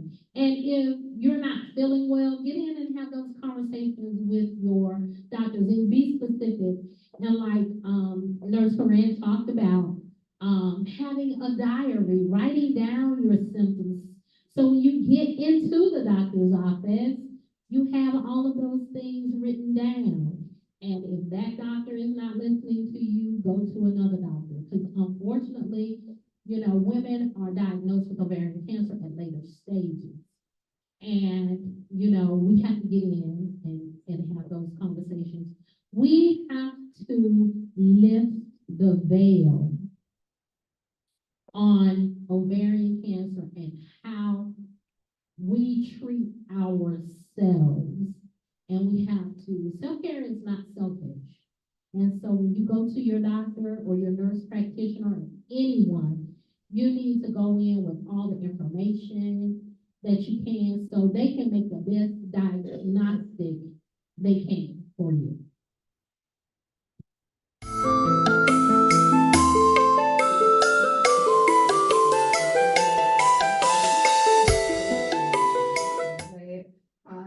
I've had experiences in doctor's offices where I've had to be a little bit more, upfront about what I need. And just that's so important. But how do you recommend women that are still trying to find that voice and the information to talk to doctors. They're the experts, right? If they're telling you something's not wrong, you know, how do you go and, you know, shake up that power dynamic, and especially through the perspective of being a Black woman and how that could look, or is like, is this person coming off a certain way because of, you know, being a Black woman and all the stereotypes that come with that when we, you know, when we say things in a certain way. So just self-advocacy, what do you recommend? So all of those things, Gabrielle, we have to go in. If you're not feeling well, don't go in passively, because you know what's wrong with you. Go in with a symptom diary. You know, I've had these symptoms for 2 weeks. I've had these symptoms for 2 days. So I don't know if there is a clear-cut answer. You have to just take charge of the situation. And I know a lot of us, you know, doctors are authorities on certain things. They've gone to school, they have all of this, but you know Gabrielle, I know Kim, you know what feels right for you, and you know what doesn't. And here's another thing. If you don't think you have that voice, take someone with you. That's another thing. I have a girlfriend and we talk about that. Take someone with you that has that voice, that may be able to talk to that doctor. And yeah, those are the things that I would tell you to do. You know, take someone with you if you don't think you have that voice. Take your best friend, take your daughter, take your next door neighbor, whomever you feel that has your best interest and can say these things to the doctor on your behalf, and you know, go in with, because you know what's wrong with you. Because like, I knew something was wrong, and you know, for the whole 2006, you know, I had emergency room visits. I was going to my doctor almost monthly. My husband was like, when are we changing? You know, he was immediately like, you know, we've been to this woman for, you know, but you have to be your own advocate. Stand up for yourself. And I know it's hard for some people, and as Black women, you know, we walk into those spaces with our whole selves. And so you have to be yourself, you know, loud, brash. Hey, tell me I'm wrong. You know, tell me what's going on with me, you know. So, and like I said, bring your friends with you. You know, bring a friend if you don't think you can do it. So those are my, so, you know, that's what I would do. Thank you. I think that's wonderful advice for the women. And you know, we've had some really wonderful panelists and speakers, and you know, some really great questions. So I wanted to know, like, what has been your thoughts about the panel today? What are some new pieces of information you've learned, and just like get your thoughts on just this link between ovarian and breast cancer. So the panelists were great. I loved each and every one of them. Dr. Lee, Nurse Karin, Jamie, Miss Thelma, and some of the things that they have talked about, I have talked about. You know, being your own advocate, taking in a risk and symptom diary, changing your doctor if you don't feel comfortable. One of the questions I asked Jamie was about, you know, being adopted and should I get genetic counseling? And so I think you all did a wonderful job. The link between, what's the link? I think that's what it was called. I think everyone should have left knowing what's the link, because there was great information given. And, you know, I have women I know in this ovarian cancer space that has done those things that Dr. Lee talked about, getting their breasts removed, having radical hysterectomies. And then I have women who they have the BRCA gene and have decided to have babies. And now they're on baby number 2. And so, of course, they haven't had their ovaries removed. So, like Jamie said, it's a personal choice. It's however you want to have it done. Just do it. And what's the link? Take this information and try to associate it with yourself and your family, and try to limit your risk for breast and ovarian cancer.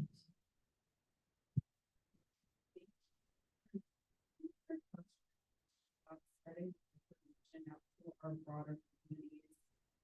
Many of us don't know about ovarian cancer, breast cancer until it shows up in our community, in our homes, specifically organs.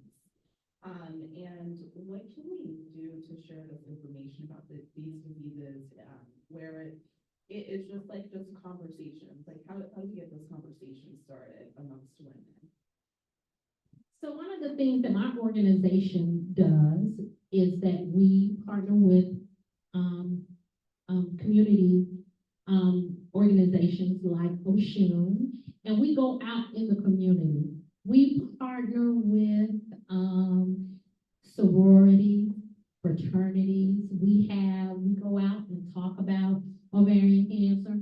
And what is unique about the Georgia Ovarian Cancer Alliance is that you will not necessarily hear Karin tell her story. You will hear different women tell their story.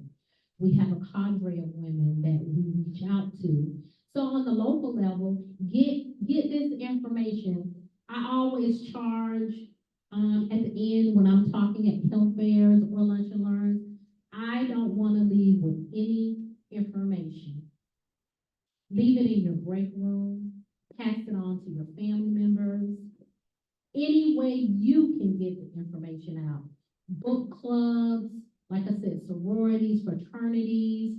My organization, we just did a health fair with a nursing sorority. And we came out, we gave out our information. We do a TOT with another sorority. So however you think, I tell people, you get us the people, we will bring the information in, we will bring the survivors in to talk about ovarian cancer and its effect on their lives. So that's what I would tell Oshun to keep trucking on because, it's needed, and in this space of ovarian cancer, there is room for all of us. There's not necessarily the Georgia Ovarian Cancer Alliance. There are a lot of ovarian cancer organizations across the United States that have, information in North Carolina. There's Teal Diva, in California, there's also a Teal Diva, in New York, there's Hope for Heather. There are other organizations out there that do this in this space and, that are community organizations, ground roots community organizations, talking to women at the ground level. And there's national organizations. I have been an overseer with the national organization looking at different documentations about ovarian cancer and looking at them from a survivor's perspective and giving my opinion. And so, when I found myself in this space, I didn't want another woman to be as ignorant as I was about ovarian cancer. I want to leave this space with women being smarter, about ovarian and even breast cancer, because I talk about breast cancer also. My, like I said, my adopted mother died of breast cancer. So I want women to know the link. I want them to just know everything that I know. So I would tell people to get our information, leave it in the break rooms, tell their friends and families, have us there at your reunions, have a table. And like I said, I don't want to leave here with anything. So take it and give it away. I don't want it, okay? I don't want any of this stuff. So that's my take on it. I think that's the perfect out there by any means necessary. Those were like the bulk of like the questions I had scripted, but anything else you wanted to make sure you shared with the audience, just about what we could be doing more in this space, and just like any event plugs with GOKA. I know that you guys just do such incredible work as well. So with the Georgia Ovarian Cancer Alliance, we just did one of our premier fundraisers, which is called Shaken, Not Stirred, because that's how ovarian cancer, we're cancer, period. We're shaken, but, we're not stirred. And so it's our premier fundraiser. Our next fundraiser is our walk, September 21st at Chastain Park. And we raise money for our awareness program. GOKA does not do anything with research. We only do with awareness and education. We come out and we talk about ovarian cancer, and we try to educate the community. One of our premier programs, we have two, and one is our Bag of Hope. And inside our Bag of Hope are comfort items for women, newly diagnosed women in Georgia. And, there's a blanket, a water bottle, a journal, a pen, everything you need for your journey that you're about to embark on. So those are, and then we do what we call survivors teaching students.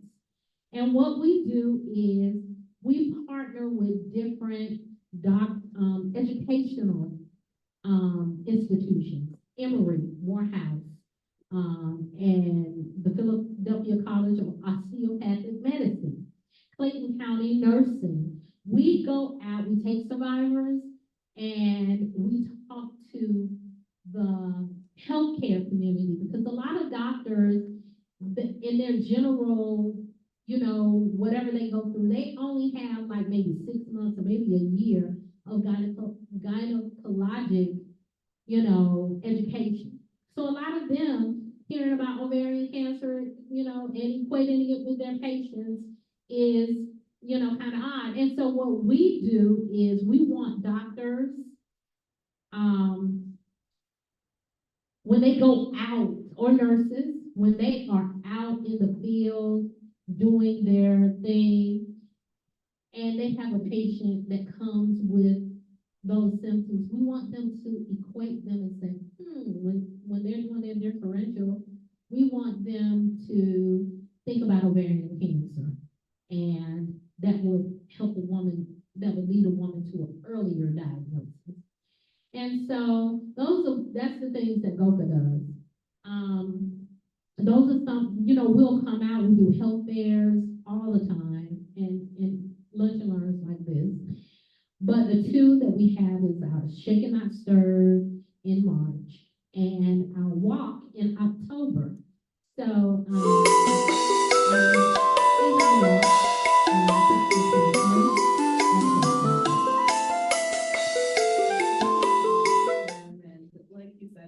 we've got to get the word out about so many of the organizations that are doing great work in this space. So, I'm just so grateful to be partnered with two other strong organizations, Thelma's organization and yours, in this work today. And this concludes our fireside chat. And any questions for Kim? Okay, we've got two. All right. Denise, you can go first. So this has been excellent, Kim. You're a powerful advocate, as are the other panelists. My question is, I'm disturbed that in today's technology and artificial intelligence and everything that goes on in medical research, that there is no definitive test for ovarian cancer. That's disturbing. And I need to know why. Is it because the medical system has always favored problems for men? There are definitive tests for prostate cancer, which women don't get. And what can we do as advocates and concerned beings to push the the development of this very critical, life-saving, potential technology? Unfortunately, Denise, the thing with ovarian cancer is the test needs to be, we have Pap smear, but we already know that Pap does not detect ovarian cancer. But one thing Pap is cheap. And unfortunately, there is no cheap testing for ovarian cancer. Nobody is in that space. So one thing is the financial aspect of it. And so that's not to say people are not in the space. People are not doing the work, trying to find the test. Early detection test, it is being researched. And so the funding, some people don't have the funding behind themselves to continue with it.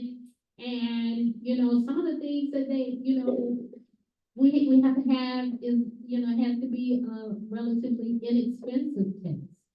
And there is a company out there that does testing on ovarian cancer, but you have to already have a tumor for them to test it. You have to know. You have to know. And Gail and I sat in on a webinar and we learned some things about that too, about clinical trials, and everybody is saying a CA-125, but Gail and I, in this aspect of this company, found out that a CA-125, it was discovered in Switzerland with white women and Black women. It does not necessarily find our ovarian cancer. So there's a lot of things going on and happening in this space. And so we just have to keep pushing on early detection. Women need to get out there and talk to their doctors earlier. Doctors need to hear us earlier. And, those are some of the things. And unfortunately, there is no test for ovarian cancer. I have a question. I was happy when you mentioned how you go out and teach doctors, people becoming doctors, because I find that in the medical profession, often women are dismissed when they come in with symptoms. And there's a misconception about who should get ovarian cancer. I was told ovarian cancer is for older white women. And it's like women in their menopause stage, that's when they get ovarian cancer. So if you're Black, if you're young, they don't even think that could be ovarian cancer.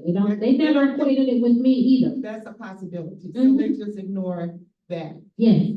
And since we've been working in this field sort of, since we started our organization, most of the women I have encountered who've been diagnosed, they have not found out through their primary doctor. They go to the emergency room. Yes. The emergency room has to find out what's wrong with you. So they run a battery of tests.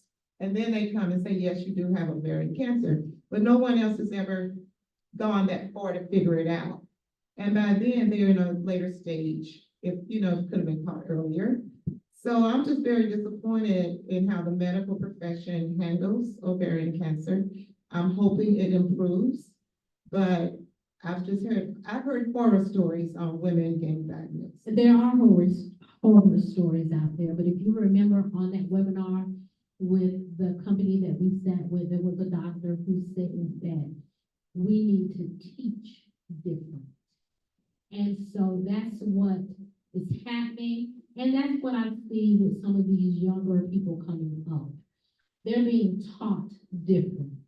So the medical profession has to start teaching these doctors coming up different. And that's just my opinion. And that was the doctor's opinion who was on the webinar we were on, where she was like, we have to start teaching them. So, yeah. No questions? No chat? They just have good feedback.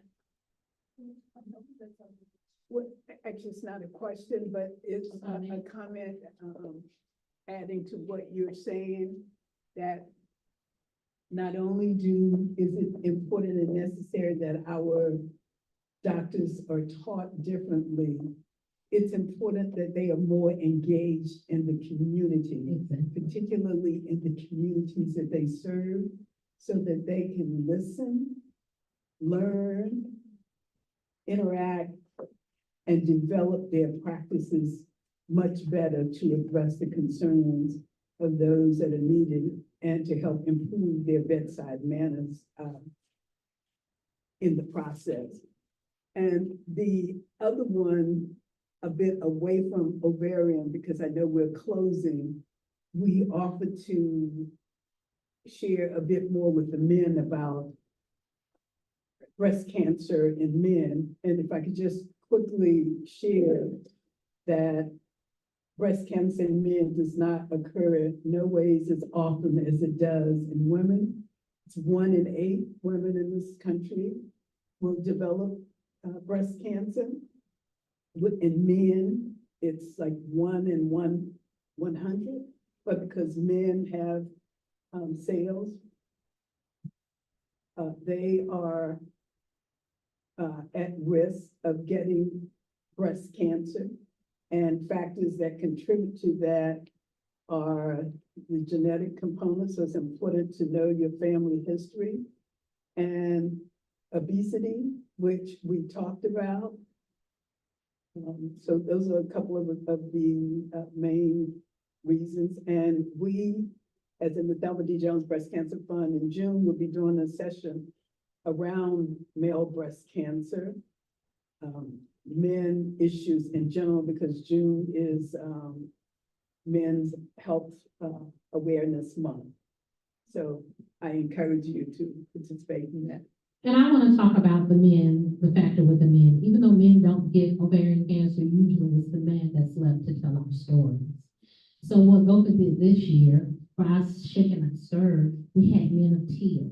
And we talked to men about losing their mother, spouse, friend in this space. And we had the Men of Teal tell their stories. Unfortunately, you know, when women find out they have ovarian cancer, it's at the latter stages.